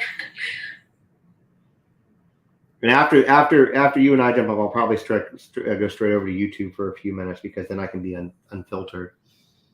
How is your YouTube doing? Slow. I would say slow growth. I've been doing it. I've been on it for maybe 3 weeks, 3 to 4 weeks at this point, and I'm just shy of 4,000. So it's getting there. Hey, that's pretty great. Yeah, it's great, and I'm at like 7,600 and something, or 7,650, 7,660 on Insta. I'm trying to get both of those to grow a little bit more. YouTube in particular. It's been. Yeah. No, you don't have to apologize. It's opening a dialogue. Nobody's being rude. It's cool. Hey, it would be a lot easier to have this discussion. Yeah, we wanted to have you on. Yeah. I've thought about like going over to YouTube. People have asked me to, but I'm a little intimidated by that. Don't be. Once you get to where you need to be, at least what I've understood from my creators, because I think you, like me, you don't ask for money or anything like that, like a lot of other creators do. And so, you rely on the creator fund. The creator fund, I think, is garbage. YouTube is supposed to be much, much better. And I'll say this: when you get I'm using a platform called StreamYard, and it allows me to stream from all three at once. My daughter's 3.5 for the person that just asked. So you can do a lot more, but what's great about it is I can be on a live on YouTube. And number one, it's recorded. And if people come in late, instead of you having to recap, they can just rewind and see it. And while you're doing that, and you can pull up, I'm gonna try to turn this. You can pull up images or news articles or videos or whatever and share them on your live directly. On all platforms? On those, not TikTok, but yeah, on all the other ones. Oh yeah, TikTok. On TikTok, I'm still just using my phone, but I'm on a computer with the rest of them.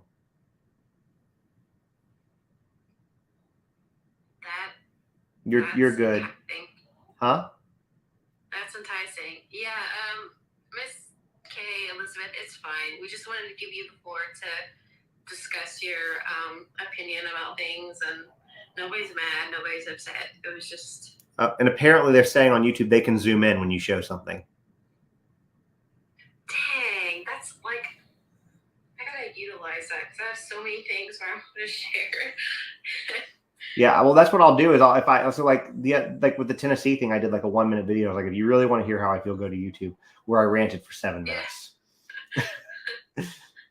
So. I thought about that because way that TikTok works, people can report your videos if they're just mad at you, and it takes them down. So I just literally for like the last only within the last like 2 months have I been able to actually use my account, because for the 6 months before that I got permanently banned. Oh, I remember that. 3 times. Yeah, I remember that. And then when you come off of being permanently banned, they put you on a post ban, so you can't like comment or do anything for a week. And so like what would happen is like I would get permanently banned, and then I would be on a post ban for a week, and then I would post a new video, and then someone would report it, and then I would just be banned again. And it's just like a terrible cycle for like 6 months. So I took like 2 or 3 months and just didn't post. And finally got my account in a place where I could post again. Yeah, well, I'm glad that you did. I remember you. I kind of remember that now that you say that. I've had like a permanent account warning. It went away for like 3 weeks and then it came back. So, yeah. That is that. I think I got it. I got it during Gabby Petito, and then it went away finally, and then I got it again during Ukraine. Oh yeah. Because the Russian trolls and bots were bad, and if you talked about Ukraine, it was just mass reporting. So, what can you do? It's crazy, like how easy it is to get silenced on this app, honestly. It is, it's not, and the rules are not the same. Like you can post a video, and I can post a video, and they'll take mine down, but leave yours up, and it could be the exact. It could literally be the exact same video. Yeah. No, yeah, and then honestly the craziest thing is like if my video gets reported and I appeal it, and it comes back fine, like they restore it, but it still counts against your account. Like that blows my mind. Like if it comes back fine, why does it still count against me? I think they do. I kind of think they do it on purpose, like to keep counts that they find problematic. Like I got okay. So the other day I have a series that's notable deaths. So when somebody famous dies or whatever notable, I do a quick video on it. And so when Lisa Loring, who played Wednesday, the original Wednesday Adam, died, I did a video on it, and they gave it a sensitive content warning. And there was nothing sensitive. It was just like she died of a high blood pressure thing, blah, blah, blah, blah. That was it. There was no sensitive content. It was that now there's only one remaining cast member left. And that's the guy who played Gomez. And, she, blah, blah, did this in her life. And that's all it was. And it was like 30 seconds. But TikTok's a problem, which is another reason why trying to move stuff over towards YouTube and these other platforms, because they tend to apparently treat their creators a little bit better. So that is what I've heard. So I might have to like go down that. I've tried to like be more active on my Instagram this year, but we'll see how that goes. I'm literally, when I do a video on TikTok, I just post it on all the other platforms too. Yeah, I gotta get better about that. You just got to do it. TikTok was where I originated from, so it gets. Instagram and all the other stuff is just overwhelming to me. It is too. Have I thought about a podcast? Yes, I've talked about that, and we're probably going to do that soon, much sooner than later. The issue is trying to record a podcast. Because Alyssa would want to do some of it, at least for the first one. I'd want her there. Trying to find some time for us to do it together with the toddler is very difficult when we're not working. And anyway, so, and then at night I could be doing it like now, but I'm on here with you guys. So that's another thing, by the way, though, I'll tell you this. So with StreamYard, it'll save it. So you could actually do a whole live, like on YouTube through this thing, and you can save the audio only. And if you do the live correctly, which I have yet to do, where, there's nothing where people are guessing what's saying, if you're answering questions or whatever, you can then download all that audio and make that a podcast. Oh, dang. Yeah, you should. That's impressive. Yeah, I'm happy to help you. I haven't done it yet, but I'm going to. And you can also. You should. I 1000% support the idea that Yeah, everybody says that. I know this, like, don't use this against me, but like I fall asleep to the podcasts where they're talking Thanks. about like my favorite.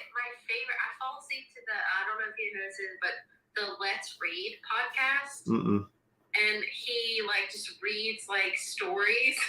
I fall asleep to that shit so fast. So like, swear to God, Justin, your voice, like, I don't mean this in a weird way, I but put you you have to a sleep. very like podcast voice. Like, Thank I think you. you would do phenomenal. To put people to sleep. Is what you're saying. not to put people to sleep, but you just have like a medium. I don't know how to explain it. Like, I hate my your voice. voice is good for it. Well, thank you. I hate my voice, but thank you. No. I think your voice would be, and especially like what you talk about and the research and all the information that you put into one video about things. Like, you do really, really well with it. So I think you do phenomenal on podcasts, honestly. So I think you should 1000% go down this road next. Oh, thank you. I mean, I think that's kind of the goal. Although I have been getting frustrated. I started a new series the other day, and nobody's participating with my series. No, look at the comments. Everybody's agreeing. Calm voice, Yeah. a radio voice. Yeah. So see, everybody else agrees. Like you have the podcast voice for sure. So. All right. Well, I know I need to do it. I will do it. I just have to figure out what to chat about, I suppose. I mean, all of your content that you do just on TikTok alone, like my content is all over the place, though. I mean, it really is.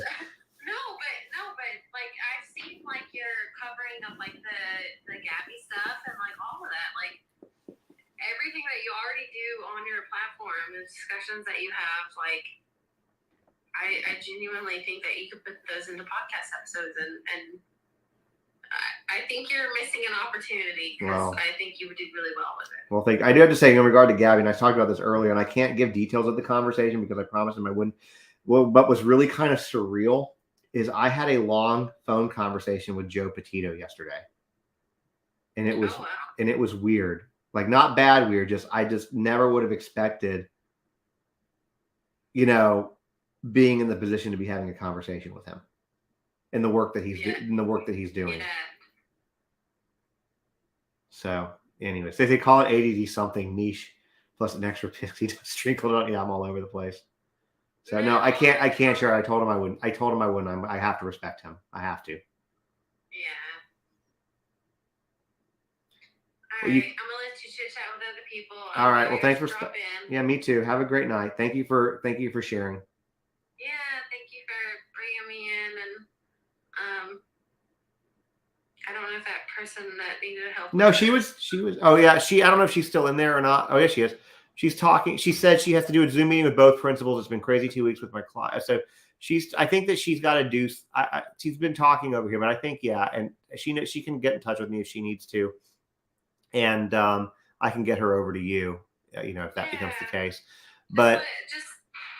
I have a feeling though, the way I don't know her really. And I think that the way though, I see that she's expressing herself. I don't think this woman's going to have any problem being the voice that she needs to be. And I don't mean that in a mean way. I just feel like there's confidence in her statements. So. Yeah. Well, I'm definitely here if she needs, and I do have a couple of people that can help her be louder if she wants to be. So, thanks for letting me drop in, and absolutely. I'll talk to you soon. Thanks for coming by. All right, bye. Bye. You can go out. You'll jump yourself out. Okay. All right, everybody. So we had a surprise guest. Maybe do I need to take you out? Maybe I do. There we go. There we go. Yes, the woman whose daughter was being flashed. Okay, so I have been ignoring YouTube for like the last hour. So I'm going to stay on for maybe another 30 minutes max. But I'm going to go exclusively to YouTube because then I can be unfiltered. And I've got like 2 beers in me. Well, 1.5. So I can be more unfiltered. So if y'all would like to jump over to YouTube, I would, please feel free. If you don't want to, then that's, of course, cool too. But the username is Justin on TikTok on YouTube. You can get to it as well by going to my profile, clicking the Linktree link, And Alyssa's late tired. Does Alyssa want me to come down? Okay, give me 15 minutes and then I'll come down. 15 minutes. I'll do 15 minutes. Somebody, I guess, I think that people understand what late tired. I didn't even know Alyssa was still in here. But if she wants to come over too, do you have to have a YouTube account to watch? I don't think you do. I don't think you do. But I can't talk about what the purpose was. I just had to tell you that I can just tell you that I talked to him. I promised I wouldn't say anything. And that's all I can do for now. You have the rude. I'm just kidding. It's the same. Justin on TikTok. You can also go to my profile, click the link tree, and the very top link will take you here, or second to top link. The first link is an affiliate I'm doing. But I'll stay on there for like a few minutes. If Alyssa wants to come, she can, and then I'll go to bed because I know she's tired. So I'm getting tired too. But yeah, we'll go over there. So thank you guys for hanging out. If you don't follow me on here, please do. And no, you seriously, you did not make waves. You were fine. You were totally fine. If you weren't fine, we would have muted you. So you were good. You're totally good. If you were like a test, we would have muted you. I promise you. Okay, you guys have a great night. And like I said, I'll be on YouTube for a little bit longer. Would love the support over there as I'm trying to grow that platform. And yeah. So, well, thank you for that. I'm gonna come back to your name because I'm gonna put that up there real quick. All right, so I will see you guys over there in a second. All right. So I threw. God, I know my face is like frozen. There it goes. So I threw your comment up here so I wouldn't forget and lose you. Grand Theft Auto, like it's like my favorite game ever, like literally ever. So I have to tell you that. I haven't played it in a while because I'm still rocking a PS3. But whenever the new one comes out, then I will buy a thing. That's all I'm saying. But like, it is the only, like for the last, like it's like the only game I play when I play it. Anyways, all right. So I'm over here. We don't have as many people here. Thank you guys for making it over here. I'm not going to stay on very long because I know Alyssa's tired and I'm tired and I've been on for a while. But I wanted to give you guys a little bit of love because I know that a lot of it was on TikTok tonight. And because we had a guest, and I think that, you know, what she brought to the table, what she talked about with her story, I think that it was really important, especially when you're dealing with somebody who, you know, has a child who has had, I mean, let's call a spade, had an assault happen to them. You know, she can provide resources should that parent want that or need that.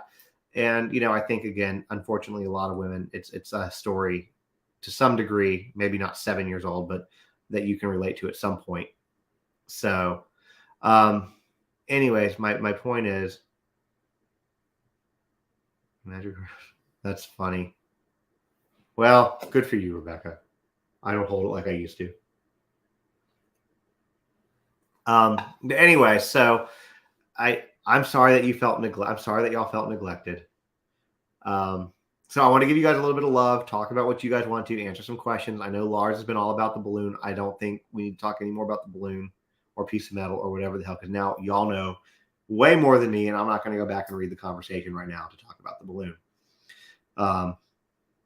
Honestly, here's the thing. If we were concerned a lot about China, we wouldn't be on TikTok. I mean, that's just the reality.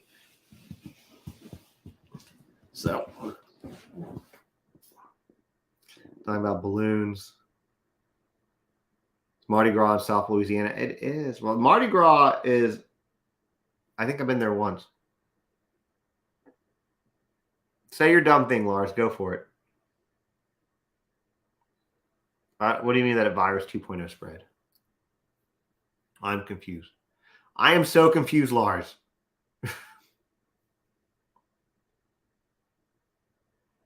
I don't care. That's the thing. I don't care. If China has my personal information, whatever.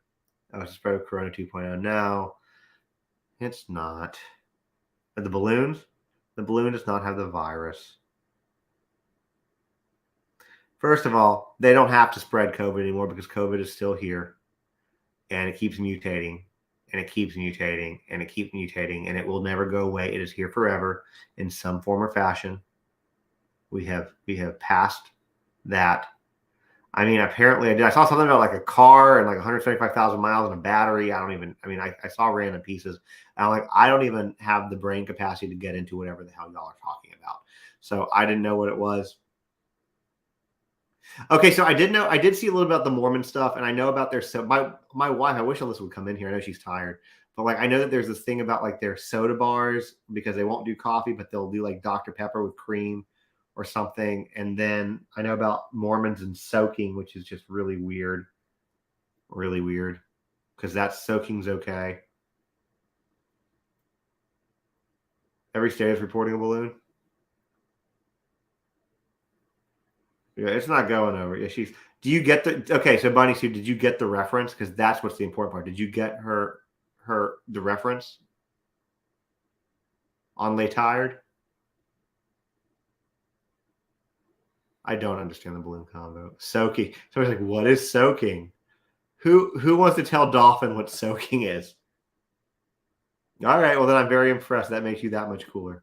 We quote that literally all the time. Other than have a nap. And fire Z missiles. We were telling my electric car story after we were talking about Musk and Tesla. Gotcha. Okay, so Lars, you're kind of close. They're not allowed to have premarital sex. It is a very old ass bombs roll. I think it's like the first viral video ever. We should throw it up just for fun because it's late. Maybe before I leave, we'll do that.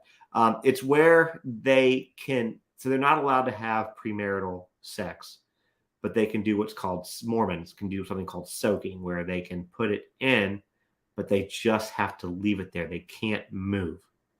But if you have like a friend who sits under the bed and moves the bed, then that still counts as soaking. It's a very strange thing. Alyssa, you want to come on for a minute, or you want to come up here and hang out for like 10 more minutes and come talk about E-Bombs World? You know who else? Alyssa introduced me to Homestar Runner also. I don't even know who Jen Shaw is. It sounds like I missed a lot, guys. Yeah, that's what it was. That is what it was. Okay, I only know the first one. No way. I don't know. I don't know the rest. What the? Okay, y'all. Somebody want to catch me up on whatever the hell's going on with the balloon emoji? Do I want to know?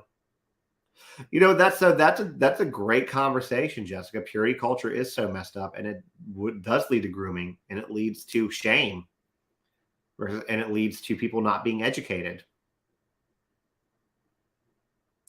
Vaguely.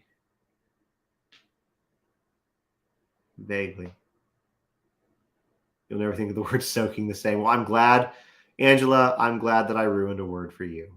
I'm glad that I did something productive today with my time. You know what? Here's the thing. It can just always be relevant to you. That's what dirty sodas and soaking. Well, I wish Alyssa will come here. Let me see if I can invite her. I'm going to copy this link. I'm going to send it to her. She's probably going to not come down here because she never does for like 10 minutes. All I'm saying is 10 minutes. I did stream Banfield. So here's the thing about this. What's great about YouTube is you can rewind this if you want to go watch Banfield. We fast forward through a lot of it because it really wasn't a ton.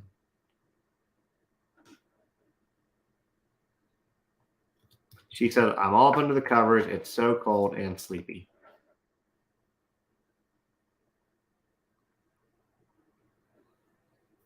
I don't know with you guys. I don't know. She didn't say old. She said cold. Are you saying you're cold too, or are you saying you're old too? Because if so, you forgot a very crucial letter. Or maybe you didn't. I don't know. I don't know if I have any more energy to rant the way I was planning to. I don't know what the hell. I'm BYU, Brigham Young. She's not going to. She's in the bed, and she can't because if she could wake Victoria up. Because Victoria, we have a sitting. So our house, we have a sitting room off our master, and that's where Victoria sleeps. Lars, I don't even know who that is, so I'm going to say no. I don't think so. I don't even know what that is. And I'm actually starting, I'm going to have to go out of town next week, so it's going to be hard for me to do much of anything. You're both cold and old. Ha!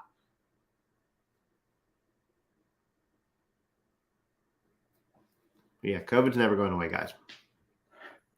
No, it is just a sitting room. Why are you putting it? Why, Bunny? What are you implying with this? I'm glad that I ruined the word forever. That makes me happy, actually. He's 13 and stabbed a girl 114 times. Okay, well, maybe I do need to look into this. Jesus. No, if she wakes up because of that, oh my God. Really, it's the sitting room you're giving me shit about, not the fact that I tell Alexa to turn my theater on and off. You're giving me shit about the sitting room. Whatever. It's got a fireplace, though. It's kind of nice. Well, here's the thing, Heather. It's hard to help with Banfield because the only way you could do it is one is you'd have to have I don't know if you have 1,000 followers or not, but you'd have to have 1,000 followers to go live. And then it would have to be it'd be a split screen, so you wouldn't be able to see it. But I mean, I definitely appreciate the offer.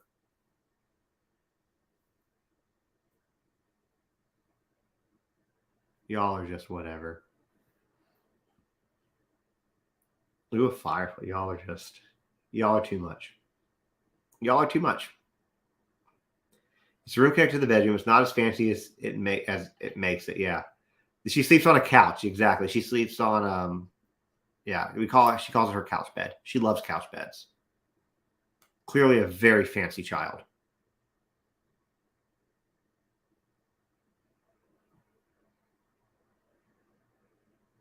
My God.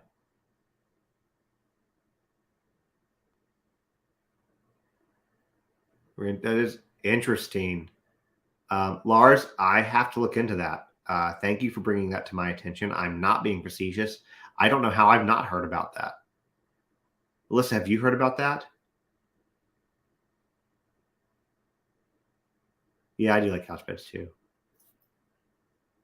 I wouldn't say that we're rich. We're just some version of middle class. Now, there are people in our neighborhood that actually the wealthiest person in our neighborhood is a billionaire.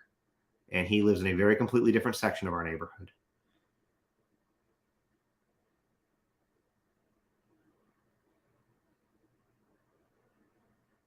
Apparently, according to Lars, which I mean, obviously I believe Lars because he stabbed a 13-year-old girl, a cheerleader, 114 times and bragged about it, killing her in jail.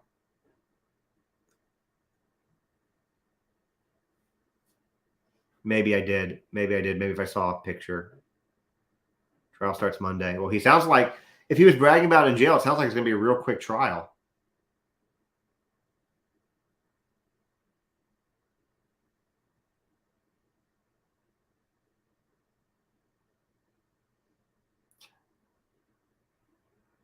Okay, Alyssa, we need another name for it.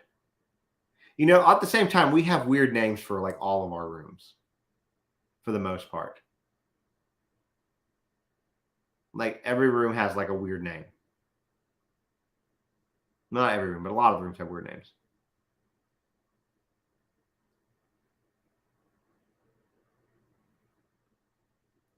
Wow. I did not find your ditto. I don't know what you guys. I think y'all have been drinking. My sitting room is also called my bathroom. Last time it was called an office, but we're not using it as an office. Call it a Victoria. The thing is, Victoria has a room. God, you guys are something else tonight. I am just. Oh, the sitting room is where young people spooned. And then you got a balloon. I don't know. Okay, I don't understand. I missed the inside joke on the balloon, guys. I think that a 13-year-old could be tried as an adult if the crime is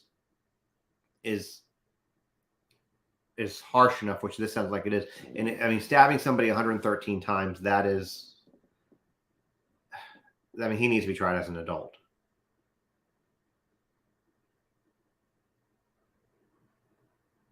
Yeah, it's again the brutality of it. Yeah.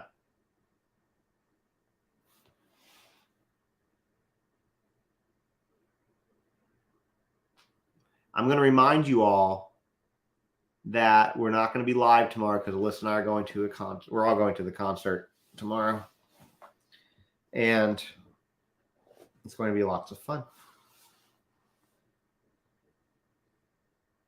So I'm just going to remind y'all when you're like, why isn't he live? And his mom washes bloody laundry after. So you got a Roberta Laundry, no pun intended, Roberta Laundry type situation. Like, here, let me lend you the shovel.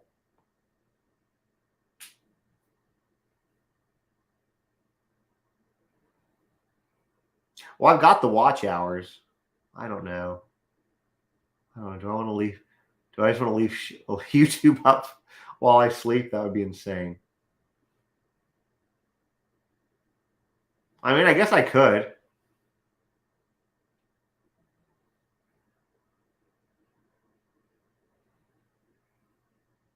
Y'all, I am no way. I don't know what your real name is. What's your?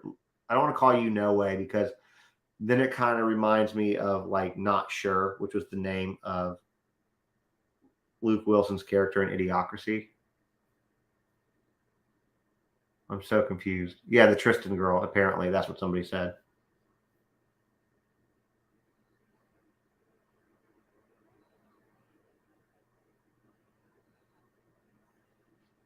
Yes, y'all do. Spooning used to be dating. Okay, but that doesn't tell me what the. No, Victoria's asleep in the sitting room. You know, one day we need to give them a house tour. I'm gonna. We are not. Be one of those.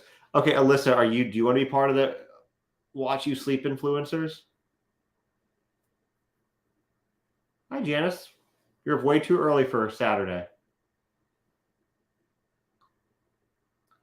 Because if you want, Alyssa, I will bring this whole setup down there and we can be on the sleep thing.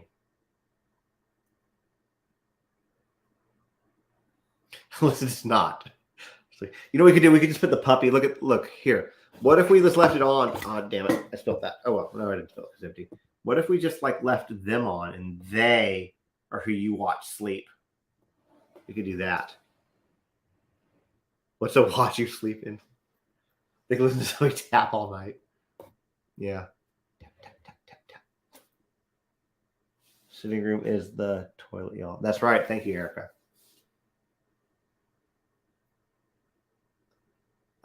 Do what tomorrow? Leave this up?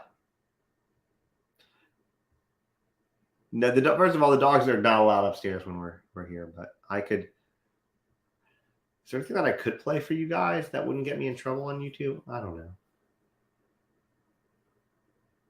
They wouldn't stay in here.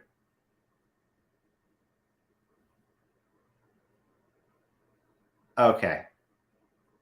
No, it's like No Way. That's what I said. Didn't I say No Way? I know it's. Tell you what it reminds me of. It is cute when they dream. Okay, I'm going just a couple more minutes, guys.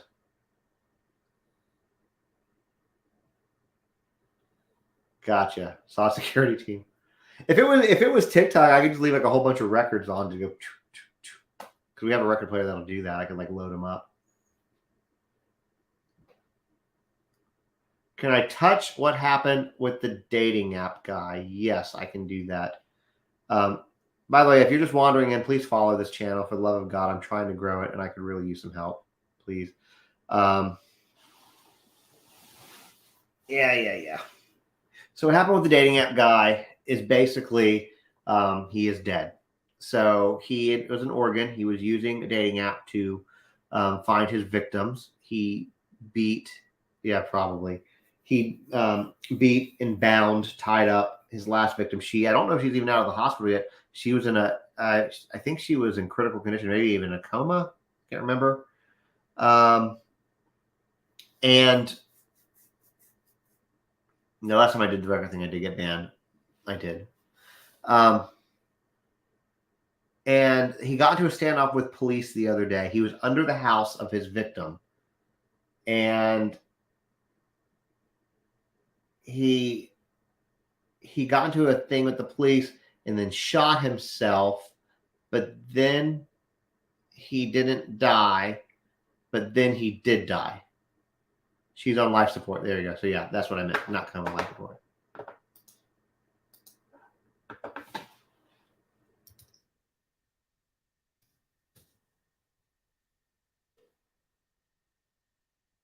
So, under the house of the gal that was hospitalized. Yes, Anita. He was under the house of her.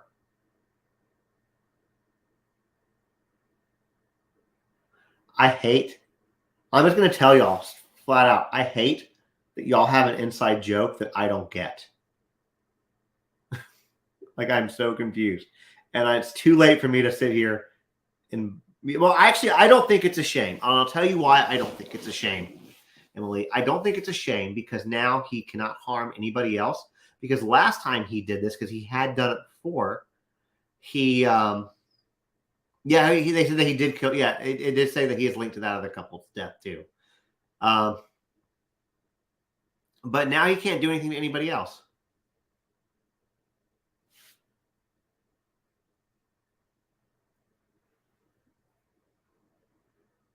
Maybe that's what it was. Because last time I didn't finish in Las Vegas, he got 2 years, of which it was time served once it went to court because he was already being held. And he beat his that last girlfriend or whatever, half to death, bound her, gagged her, etc. Yeah, exactly. But he literally, like, when she says he got time, like when Scar said he got time served by the time he was sent to prison, like literally he walked out of the courtroom of he was sentenced to prison. He got time served because he was already in for the 2 years. And they literally, the day he walked out of the courtroom that day.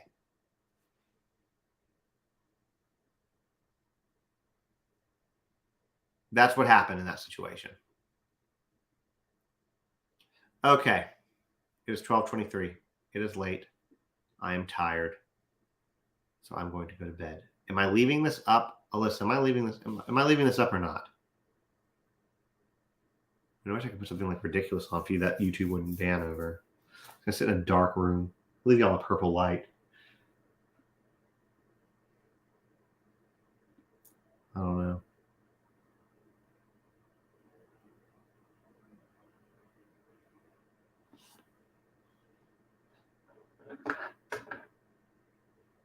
Oh, okay, I'll be banned. It's not worth it. Okay, not going to be banned.